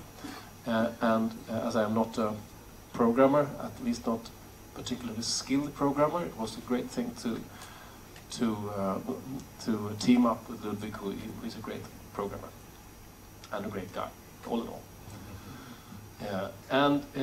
Here is me. Again, we have this the autobiographical design idea. So the early stages of the work with the throat 3 were done by me and Ludwig on our own, basically, and I was performing with it in performances. You will see some filming of that. But the whole thing started up when I got this commission as a composer, not as a singer, but as a composer, to write the music for a completely new Elephant Man opera that was going to be played up in Norrlandsoperan, which is one of Sweden's 4 or 5 major opera houses. So they wanted to have an opera based on the story of the Elephant Man. And as many of you probably know, that was a historical person called Joseph Merrick, who was born with a very unfortunate disease that made his skeleton grow to extreme proportions. But not everywhere. So his right hand was enormous, monstrous, whereas his left hand was unusually fine and almost female, people say, from those days. And also, when you read about this historical person, it is clear that he had pneumonia most of his life, like a lot of people had in those days. But as he was also so disabled, he could hardly speak, and he had this monstrous, so to speak, head and face also. So if he couldn't speak, how to create an opera hero out of him? That was a very, very strange and very problematic task for me to solve. So that was when I started to think that why don't we try to create a new version of the throat instrument, and we try to make it dynamic so that the monstrous hand can actually influence the sound of the voice. And also, which is of course an artistic metaphor for the idea of a person who is as a freak showing himself for an audience. We wanted to have that metaphor in the opera as well. Also, if he had pneumonia all the time of his life, his short, unfortunate life, he would have sounded something like this, or, which is something that you absolutely don't want to hear an opera singer do. All opera singers have this fear of being not able to have a clear throat. You always want the clear sound of an opera singer, and just the slightest problem with your breathing apparatus creates horrible feelings for an opera singer, and also for an audience to hear an opera singer having some kind of weird sound in the voice. That is horrible. So of course we wanted to add that to this performance in order to make a musical metaphor of the fact that he was ill. But you cannot ask a skilled professional singer to sound with a creaky voice. We could, of course, have asked a singer from some other realm of vocal performance or extended vocal technique person or something like that. But there are many other things in an opera production where you need to have an opera singer with all those skills being able to take instruction from the director and all that. So, of course, we added the creepiness or the illness in the voice electronically, but not static, but dynamically, so it was inflicted by the movements of the hands. And I will show you a little video of that soon. It was created for the Elephant Man opera, and it was conceived to disform the voice of the main character. So it added dynamic sounds from mucus, coughing, and snore on the singer's voice. And these words were words that, when Ludwig was starting to create the vocal sounding palette of his instrument, I gave him these keywords: snore, mucus, coughing, and it was an unusual task for a programmer, I think. And just to tell you, this is the instrument that we will demo. I will sing a little bit with it live in a while. And after that, you will be most welcome to see a little bit on the software, on the hardware, which is all custom built, obviously. So I will play now a video which is a little bit more than 3 minutes long, with a couple of singers, myself, and the main singer, the main character, the performer who performed the Elephant Man in this opera, Johan Sundberg. And when I sing, that is from dance work choreographed by my wife and collaborator Åsa. And then again, this is the music by Orlando Gibbons.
Some of those clips, there was actually a cord connecting the sender and the computer, and that was actually a very, very hard thing to find a solution to make it cordless. And of course, if you're going to use it on the opera stage, it has to be cordless. We started out when we started to develop this in 2010. I think both of us thought that that would just be a matter of months to have a stable cordless. That shouldn't be a big issue, should it? But it was. It was really tough. And when we performed at the Norrlands Opera, as a matter of fact, everything is more or less wireless today in a modern operatic theater house. They are controlling the lights, everything is cordless. So was it Wi-Fi in those days, or was it the radio system? No, it was, yeah, radio. It was radio, and the radio was disturbed by all the other radio things. So we had to, so the ones we are using now that we will demo in a little while, we had to order specially really high heavy-duty stuff from the US, and I had to sign that it was not going to be used for military reasons and all that kind of strange things. So in order to really build a stable material for operatic performance. So exemplar number 5 is the throat for iPhone, and it's it is basically the same idea as the throat. And you will see here 2 singers performing with it. And they accompany themselves, again, through hand movements. The voice is processed through an iPhone, where chords are created from the vocal sounds. So it is transposed in real time by Ludwig's computing. It's a wearable instrument for operatic performance. Here you will also see, if you look closely, that there are 2 versions of the interaction. The first singer, she will be tipping the phone like this. And when we were developing this, we thought it was a really great idea for a singer to change the chords by this. And the first singer, she was really brave and she did that, but she never complained. Whereas the other singer, a very much a brave person, she even complained, which is a brave thing to do. She had got these ergonomic problems with that horrible movement, so she got an ache in her wrist. So at that point, we decided to, of course, to help her. And so then she's actually touching the screen. But as a matter of fact, the original idea with these instruments is that you're not supposed to see. We wanted the instrument to be completely sort of not supervised by anyone, but not by a person behind the computer desk, or not by the performer themselves having to look on the screen like that. So when we had to do that solution for the second singer here, Anna-Stina, we also devised a new interaction that is actually a sort of performative idea, having a person looking at the screen all the time, like everybody do all the time nowadays. So both of these singers are performing an aria by Henry Purcell, sort of a canonical repertoire that every mezzo in the world has been singing. And I apologize for the poor sound quality in the end of the clip. I wasn't the recording engineer, but still it sounds horrible. I apologize for that.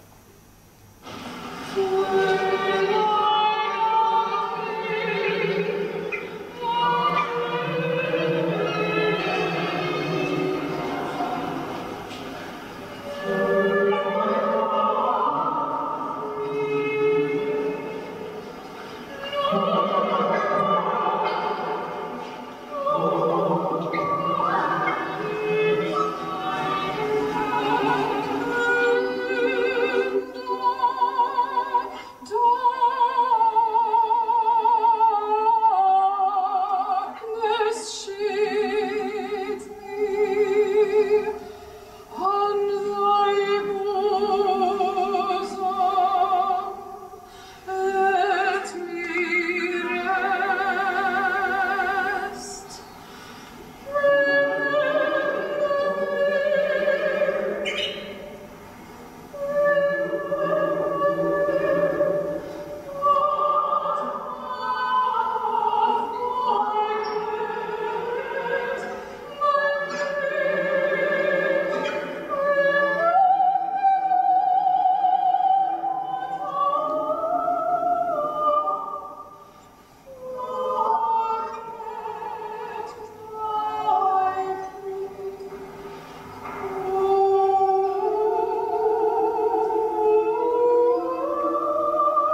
So for us actually, that's an heritage from the throat 3, the elephant man thing, that we want the singer to be able to inflict the sound of the voice, not only having a chord idea.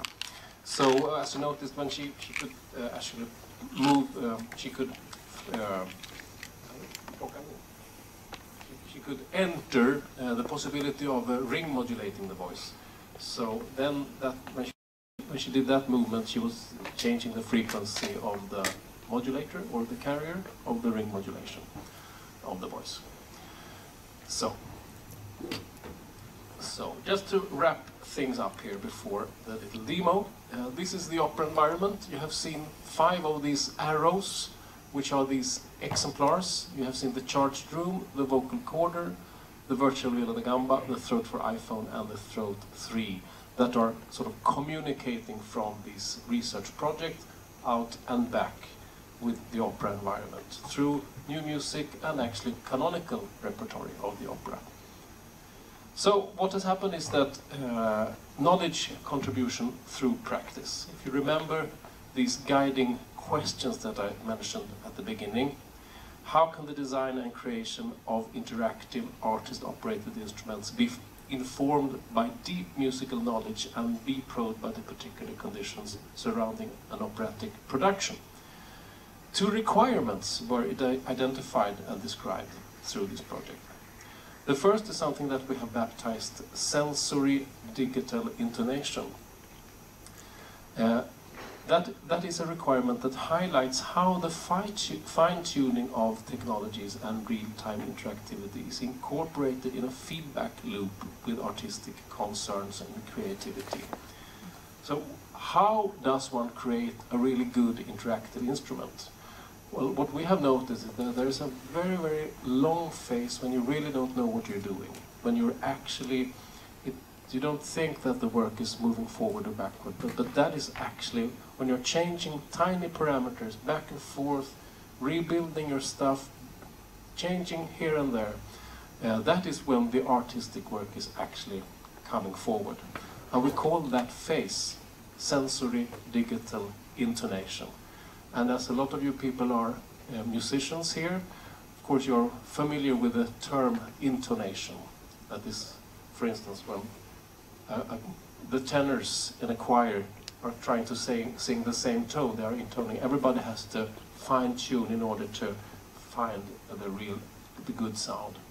So sensory digital intonation is a phase that has similarities to that, and when we realized that that was a process that had to take time in order to build these things, the things were easier to build the next time, because we realized that this slow and horrible time when nothing is really happening is when things are actually happening. We also realized that there is a particular stamina required in these kinds of things that actually calls for long time running development work. And we call that particular requirement performative stamina. The stamina required in something in order to withstand the rough conditions when you're trying to move towards a premiere.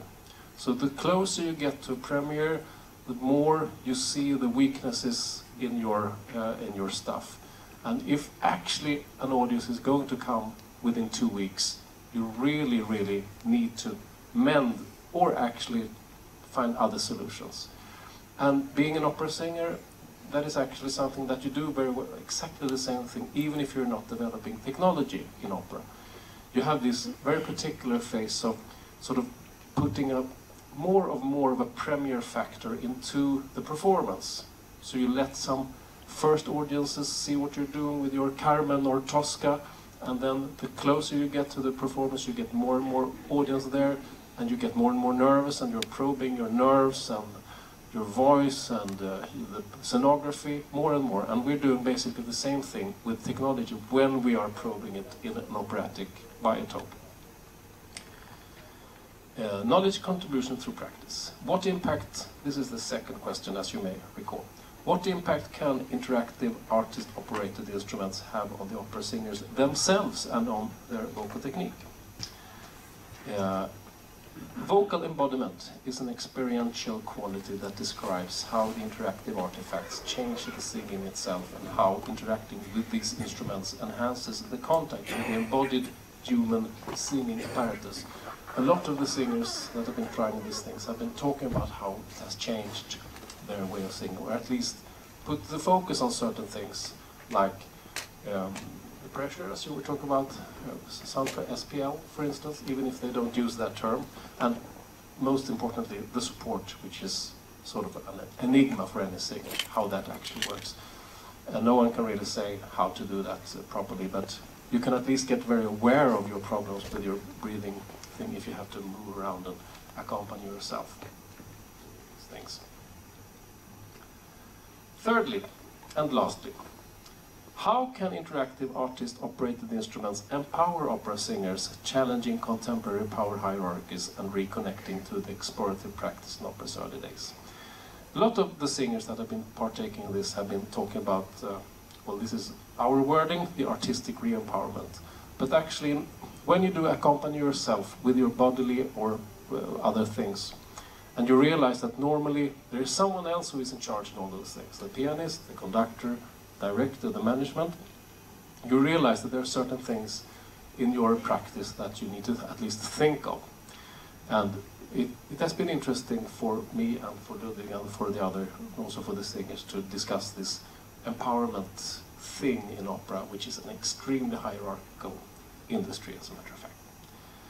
So, and a main defining and generalizable property of these exemplars is the emancipation of the opera singer through the use of interactive instruments, validated through practice and reported by singers.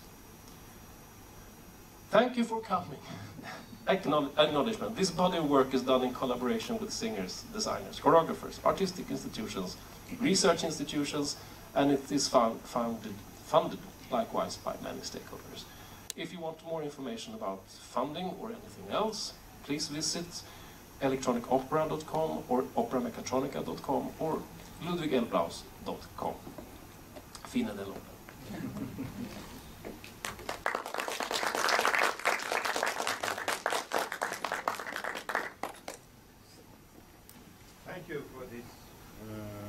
Thank you for this very inspiring and fascinating presentation,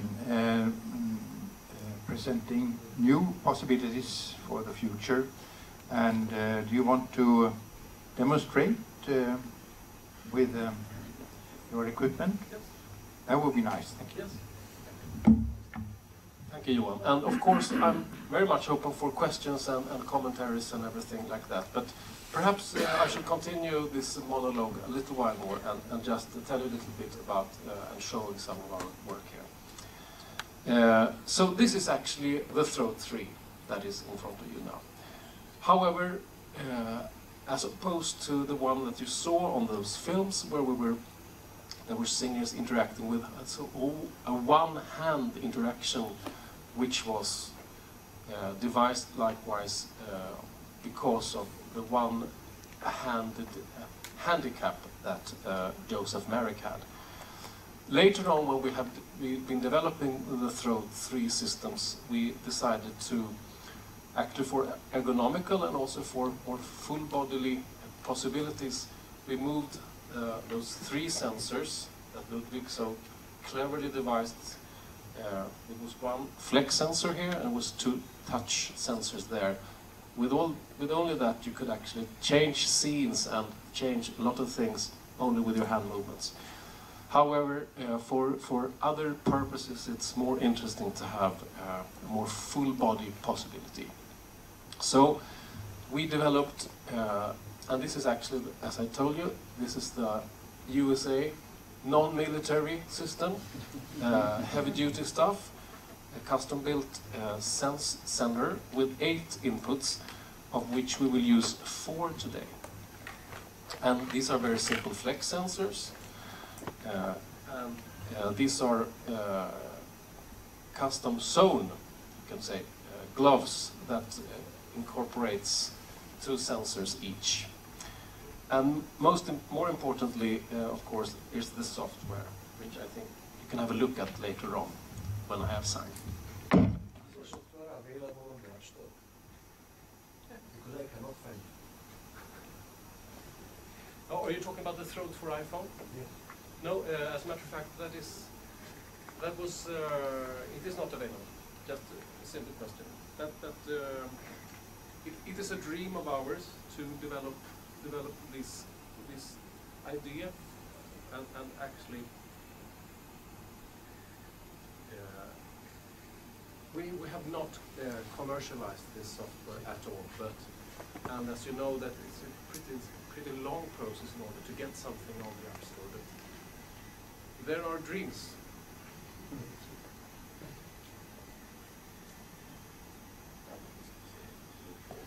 So what we will do now is a small calibration procedure in order to make the sensors work as we want them. So I put this on now first. Yeah, kan du? Ja, bra. Hallå, ja. Okay. So, could you hold this for me so I can do my calibration procedure? Thank you very much, Johan. So what I was saying is that as I put on the gloves, I will very soon start together with the calibration procedure, which is always taking some time, and very much time, but it's very important. And the voice that you will hear in a while will be processed, so that's why I cannot talk to you through this thing here. So, shall we start with number one? So what we always do is to find the maximum. We always try to find the max and the min. And so Ludwig sees on his computer now that I have a good range here, and what I want here is to be able to forward the chords, as you saw before. So with that movement I will be forwarding some chords in a little while. And okay, this is limb number 2. And when I do this, I will be able to change a scene.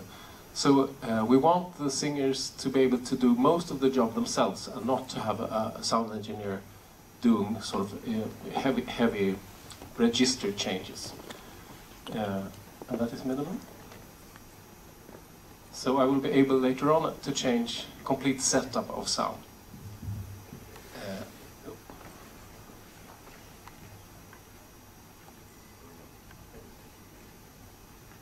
And this is limb number 3, limb number 3, maximum. And minimum. Max. And minimum. And limb number 4. Can we take down number 3? Yes. This is 4 max and minimum. What I want to do with 3 and 4 is to change other parameters, not the chords, but sort of disturbing or mucusy parameters in the voice.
you so much. Very interesting and fascinating demonstration also. I should say that unfortunately Todd McGover is not going to be part of this because there was technical problems. So we have plenty of time and we could have a nice discussion. And I want to ask if we have a question, comment in the audience. Yes. I have just a simple technical question.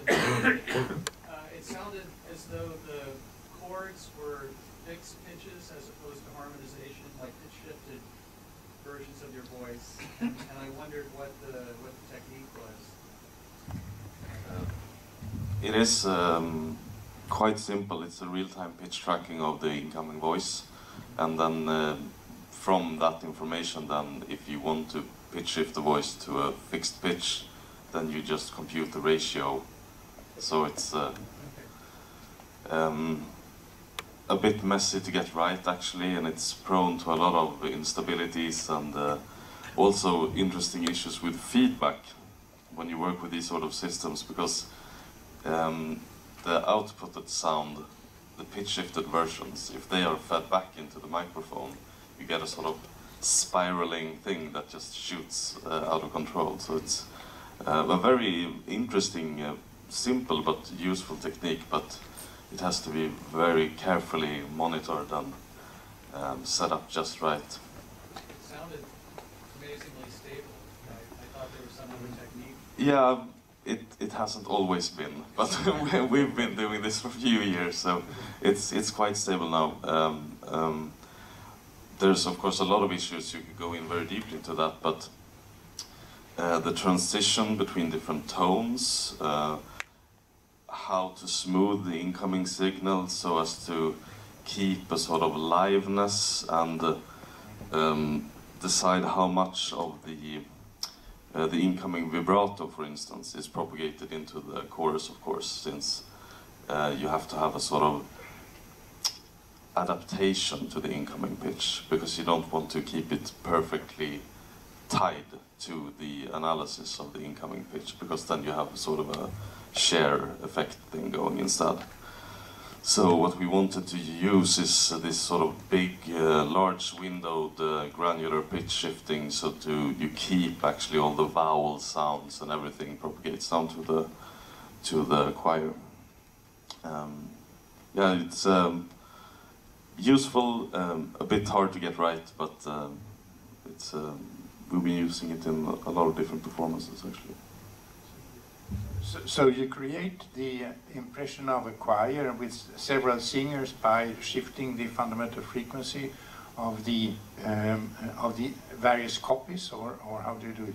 Yeah, it's real-time sampling, so of course there's a bit of latency in it, but we sample the incoming voice, compute the pitch of the voice, and then we inversely then by granular synthesis, so it's basically just changing the playback speed. But we use many different grains that are overlapping them. So it's also sounds a lot better if you pitch downwards.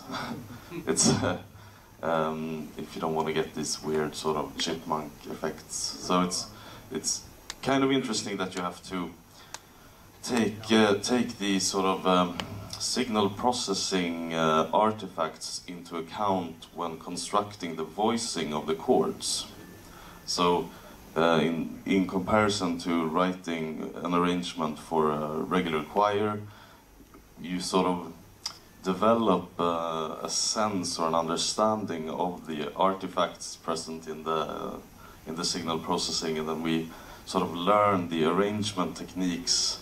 So it's not only that the algorithm is good, it's also that the arrangements written for the algorithm puts the algorithm in its best light, so to speak.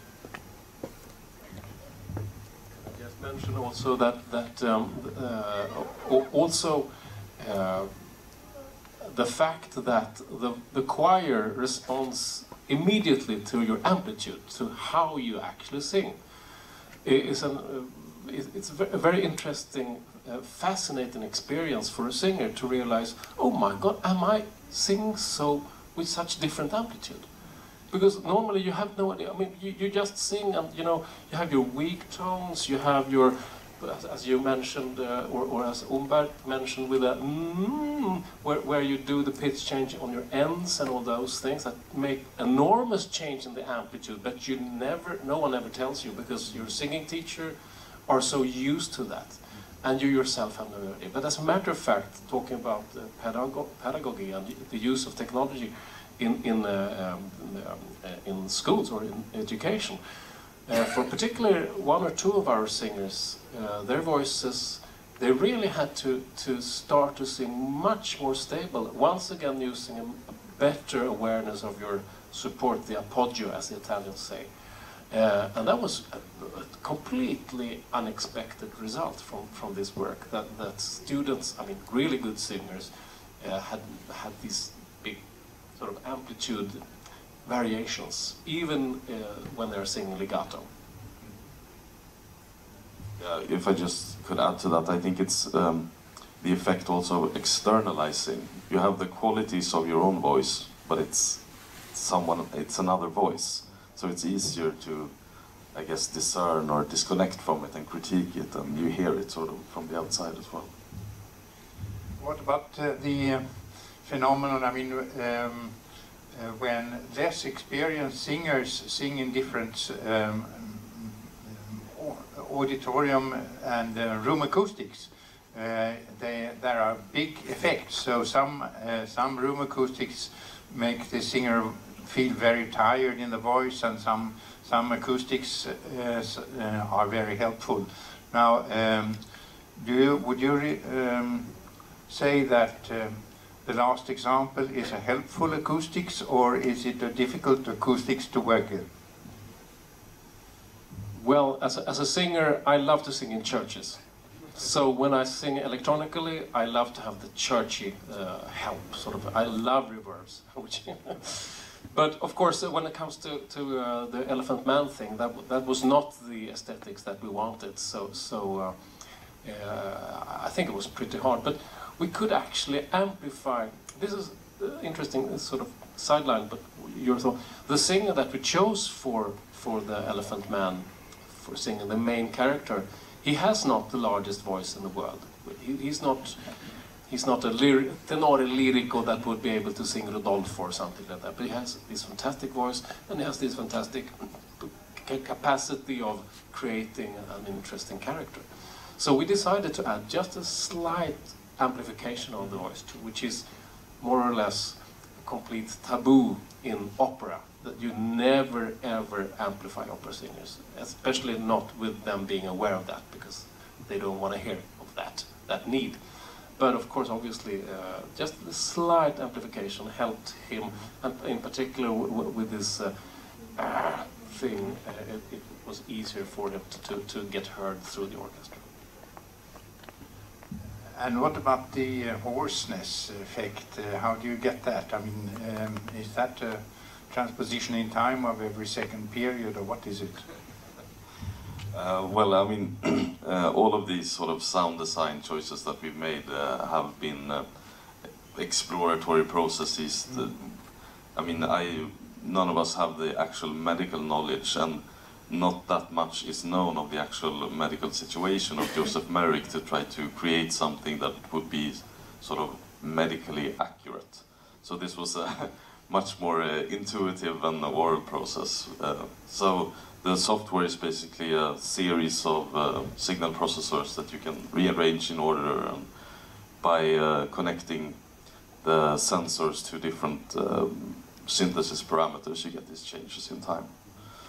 But for gurgling sounds, I recommend real-time phase modulation, a short comb filter with a varying delay time. It sounds like a bad day. Okay, we have questions, please.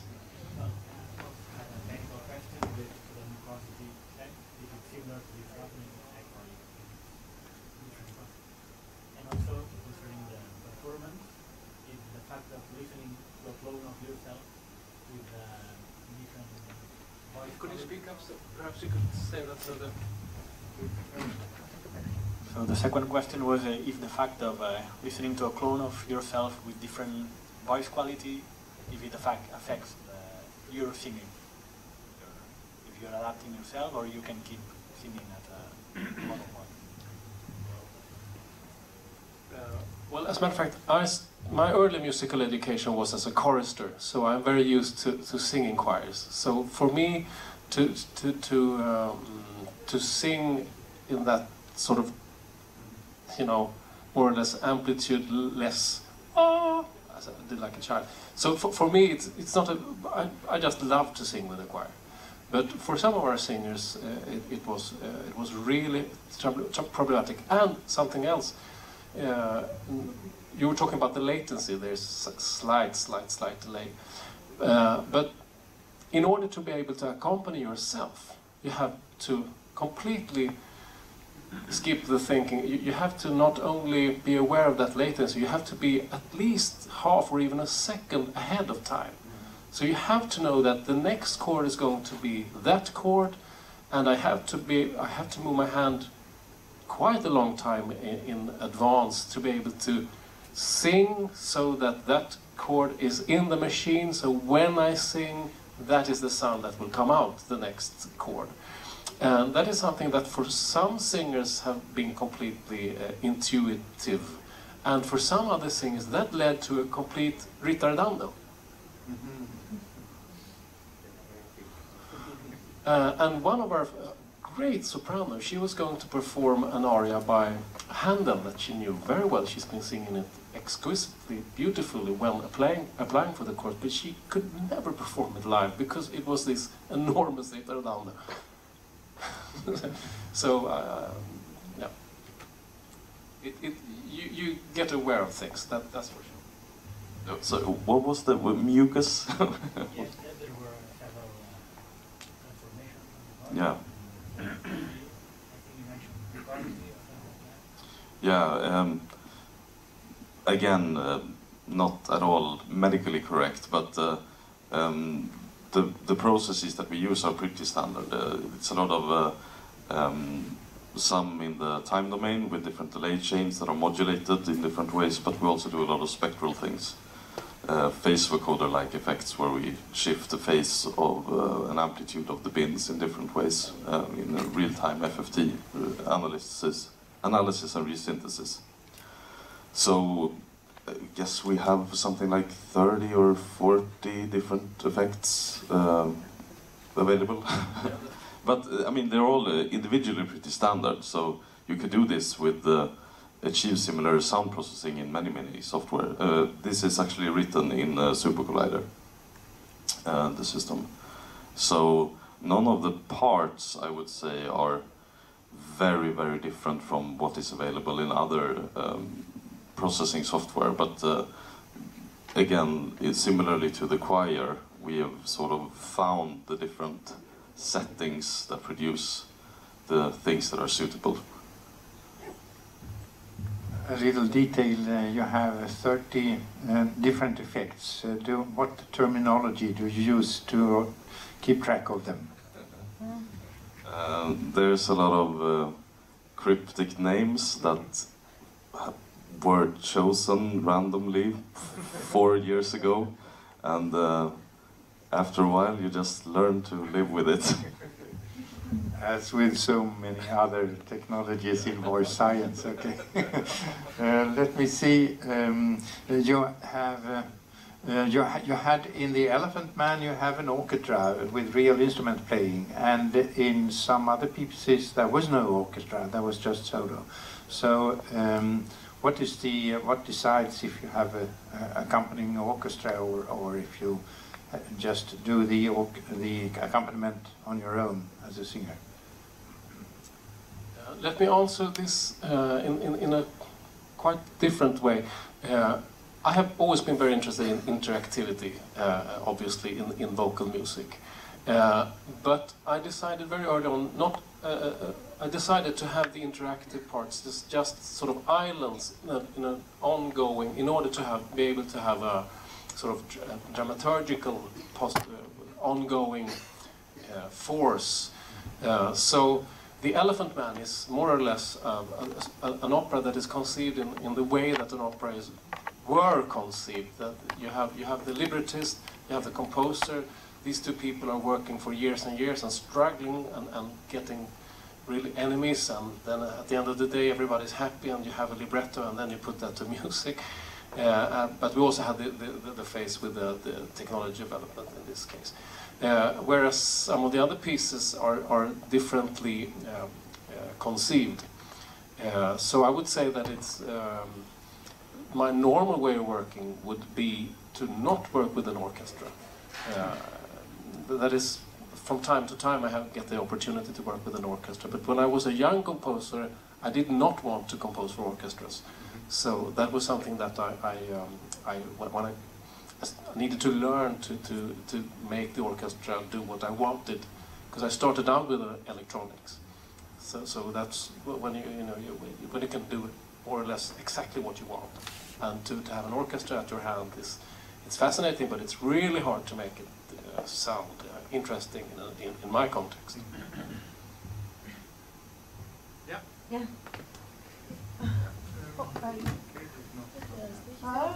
Okay, you can listen. I think that this approach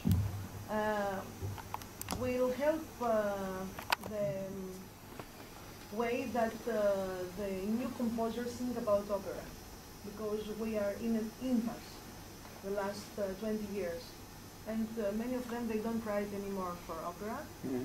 And I think this technique of interactive voice that has started also with Philippe Manoury at IRCAM in the 90s, and he has done another way this interaction of the voice. Now it's more evident because you have this theatrical gesture, and whatever you can do with Max MSP or Super Collider, harmonization and effects and whatever extension of the voice, it's not exactly synthesis of the voice. The signal processing is processing of the voice, resynthesis. We can do it in a more theatrical way, and I think that it will give more access to new composers and more ideas to extend their ideas about the subconscient characters in opera, like Bert Whistle has done with Orpheus, the Mask of Orpheus, and he has used the synthetic voices in order to express the voice of the god. And also in ancient Greek tragedy, that here in Greece we have many performances during summer, and they want to create extra voice that are supernatural, and they cannot do it, or create this tragic character of the voice that goes down and after goes up and it's a little bit schizophrenic. I think that this tool can help it very much, and it's really very fruitful what you have done, and it will give new tools for composers for the future. And bravo. Thank you. Just first of all, I'm really impressed by your work. It's absolutely fantastic. And more or less a simple question. I mean, we've seen solo singers right now, and you've talked about the tempo, the problems that you how could this be extended to duets or even choirs? Really empowering the whole set of your ensemble? Absolutely. That is something that we hope to do. As I mentioned very briefly, we have a commission to do a new opera in Croatia in 2 years' time from now. And that opera will actually have its inspiration in Maria Callas. So it's not an opera about Maria Callas, but we are trying to create new tools that are inspired by her very strange, very, very extreme ways of using the voice. So in that opera, hopefully we will be able to incorporate more interactive real-time systems. We have actually done that. One of the works I didn't show you anything clips from, or actually the solo clip with a coloratura. That was from a work called Sing the Body Electric, but it wasn't an opera really, but it was more of corporatorio, as we call it. But in that particular piece, we had actually a duet version of the vocal corder. So if you remember the vocal corder, when we had one singer performing with 7 strings, 7 chords. She was performing an aria. I recomposed that aria to a duet. And then we gave one of the singers 4 of the chords, and one of the singers 3 of the chords, and the 4th wire, which we called the disturber, with which she can change or transpose the overall sound of all the 8 wires. So that created for a really interesting interactive task for, if you're 2 people who are singing a duet at the same time, that is supposedly accompanied by chords here and there, and they are responsible for, on the one hand, 4 chords, and on the other hand, 3 chords. That really made a very tricky rehearsal period for them to learn to sing their part and move a wire at the right time. Interesting. So, but we are absolutely heading towards incorporating these systems more and more. So, so you are not thinking about a technical solution of the timing problems, but you rather say it's just a matter of practicing for the singers to get used to this kind of timbre problems. What do you say about latency? I mean, the actual latency, the round trip from microphone into the computer and out again, that's almost negligible. But some of the techniques used, like the choir technique, that is dependent on actually recording a snippet of sound and then playing it. I mean, what are you going to do? It takes the time that it takes. So I guess it's a matter of fitting the configuration for the application. So some things where you're doing long flowing lines, then if some response from the system is 50 milliseconds late, then that perhaps doesn't matter. But if you're doing very rhythmical stuff, then perhaps you need to think differently and use different signal processing. But just to add to what Carl said about the vocal corder, in that example, we also actually used the throat.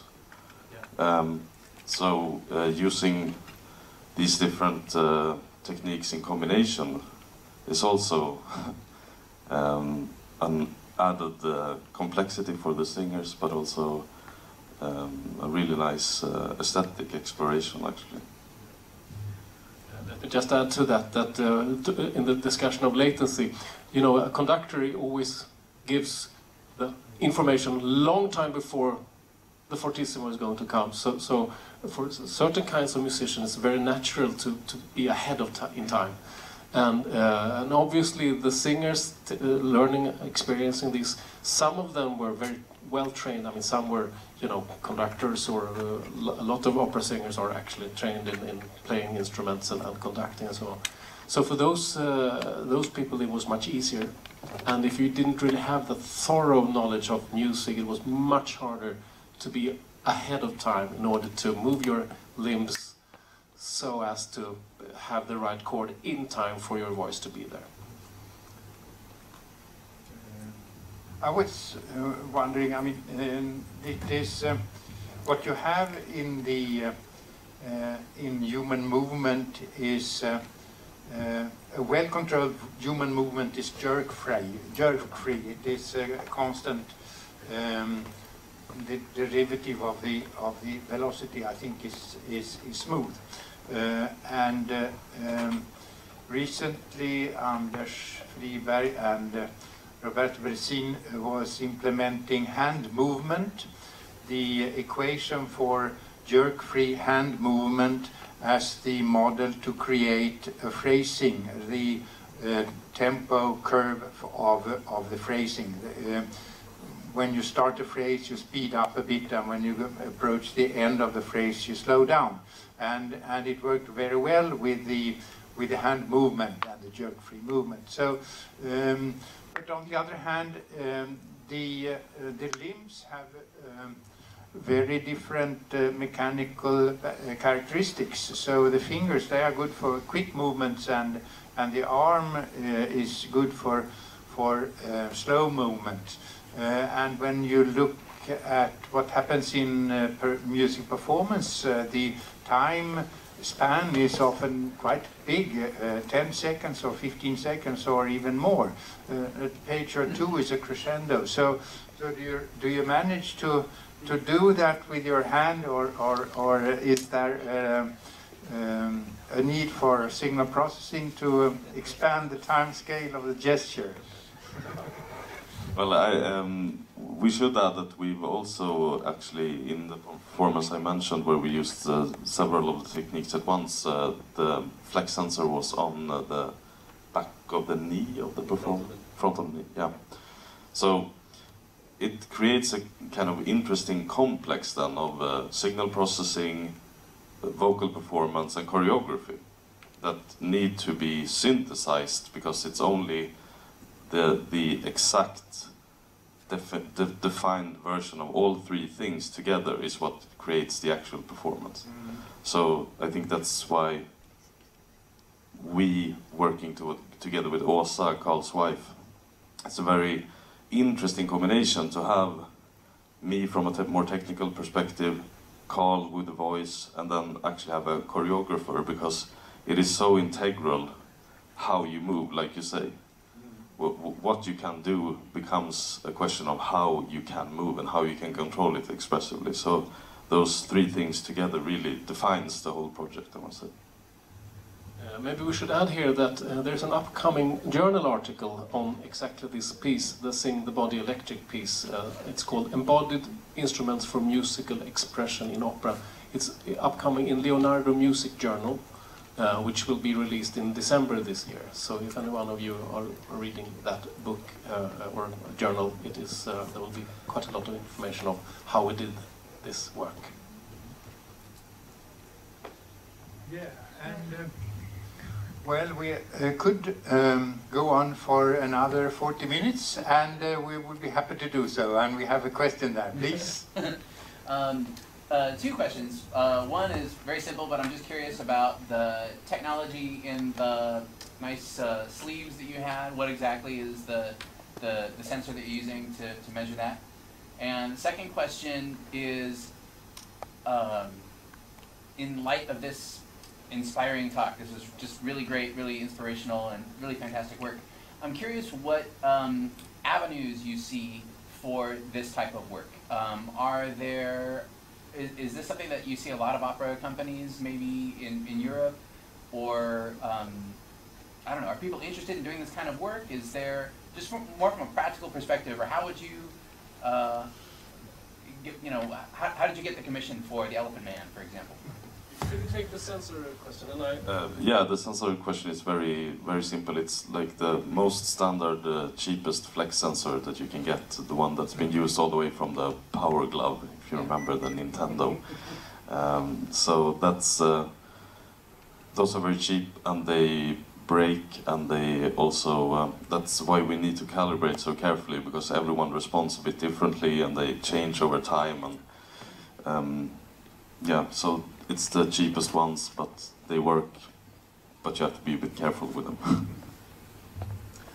Yeah, and the second question is very hard for me to answer, because there are lots of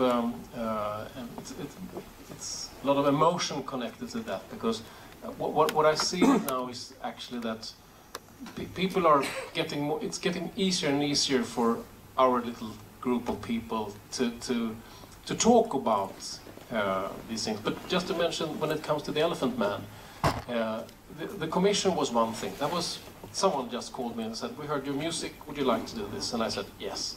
But then, when I said, "We will need to add new technology," how's that? Wonderful idea, wonderful idea. But that was all that they could do, because they cannot allocate any money for that part of work. Luckily enough, they had a really good sound engineer at that opera house, and he was really helpful, and he built he built housing and stuff, but they did not have 1 Swedish crown for bringing Ludwig up there, but he was very much needed, and it was not in Stockholm where we were based. And this is when it comes to emotions, because that led me, I had to pour my own money into that production in order to get the technology in it, because there was absolutely not it wasn't discussable, because the producer wouldn't say, well, you want to bring technology, bring your technology.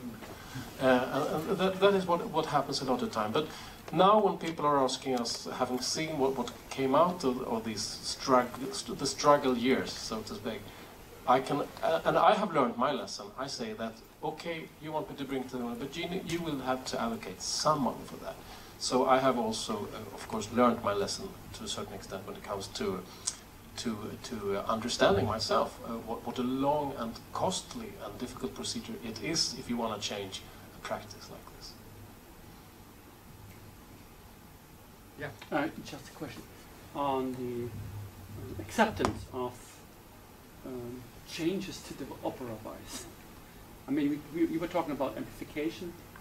How are changes or modifications accepted at all? Because in Germany, I think people are quite reserved or conservative. What about Sweden? I have a positive example now. The Royal Opera in Stockholm, the opera manager there, her name is Birgitta Svendén. She's a very famous Wagnerian mezzo who's been singing in Bayreuth and the Metropolitan and all that. So she's very much based in the real sort of the high art of opera, so to speak. But she's very interested in these things, and she's propagating for a new work to happen, this Callas thing at the Royal Opera in Stockholm. But if people like her accept what we are doing, then I think that there is hope that these things will happen. I don't know very much about German opera life. I actually saw, by the way, I was in Berlin last day and I saw a Xenakis piece at the Deutsche Oper. It was extraordinary. It was absolutely outstanding. But there was no technology of this kind. It was singing. It was a countertenor performing, and it was a great performance. But I don't know what about how the German. But as a matter of fact, right now we should have had this presentation by Todd Mackover, and he has been doing quite a lot of this kind of work in the States, and they are very open towards technology in opera, as far as I understand. They had this enormous production of his opera, Death and the Powers, at the Dallas Opera, very costly production. So some people over there are sort of open-minded, as far as I see. Thank you.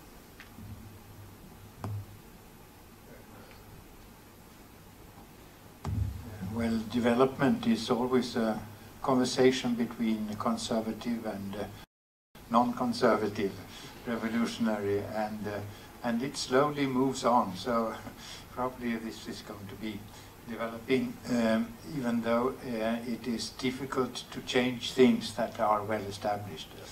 I wonder, we have been talking about synthesizing singing and now processing singing, and and both things are probably very likely to develop and be more refined and well controlled in the future. Let us meet the future with big curiosity and enthusiasm. I think, do we have more questions or comments? Yes, Johan, please. Problem of interactive system for music creation is the preservation of the field.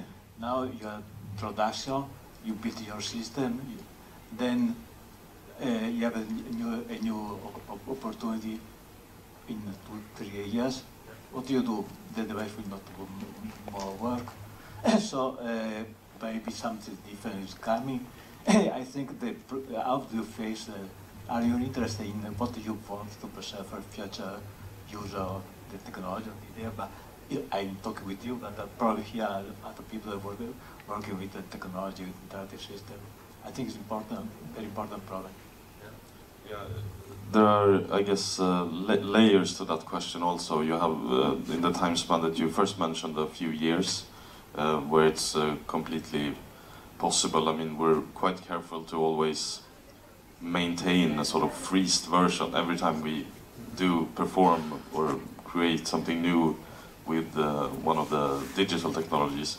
We always keep that a version of that software in that exact state, so that we have it like the same operating system, the same files, computer, everything. But when you start to talk about 10 years or 15 years, then I mean, what are you gonna do? We have kept around some really old Macs and synthesizers and digital reverbs and MIDI to CV converters that are not produced anymore, but they have been integral parts in different systems. But I think that we have always then exchanged the sort of precarious parts of the system. I mean, as long as it's the sort of inner workings of the system, then what you need to maintain is not exactly how it works technically, but how it performs from an artistic perspective. So there are layers to that question, in my opinion.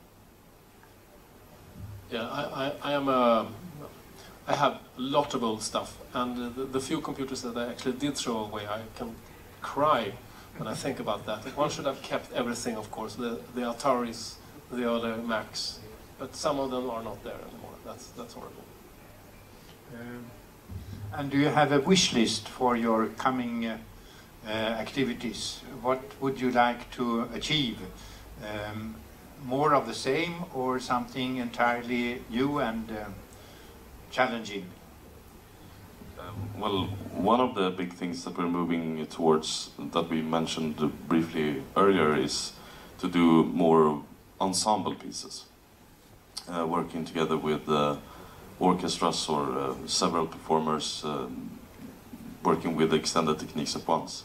So I think that's something that is really the logical next step, which of course requires even more control, because if you're accompanying yourself, you're sort of free to do that. That's almost more freedom, the empowerment mentioned previously. But doing things in an ensemble requires a whole new layer of work. But we're very interested in seeing what kind of artistic and technical solutions would be interesting and appropriate for that.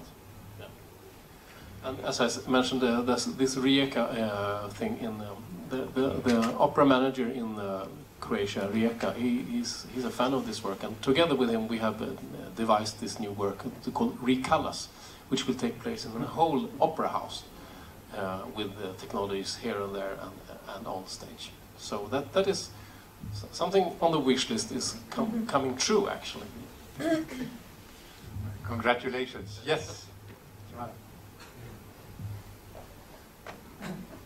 I would like to comment on your answer. As a preservation on long term, I think that your paper on Leonardo will be helpful for preserving the idea. It's not probably important in 10 years, the devices or how they operate. So my message is to document carefully, not all the particularization, but higher level, the conception, the aims, so can be reproduced useful for other person. Thank you. Okay, I think this is a good end of this interesting workshop on synthesizing singing. It is a quite a fascinating and a promising and a challenging area with lots of sprouts going into the future, and we can't wait to see what comes out of it. I thank the speakers, and I thank the audience and the people who came with questions and comments.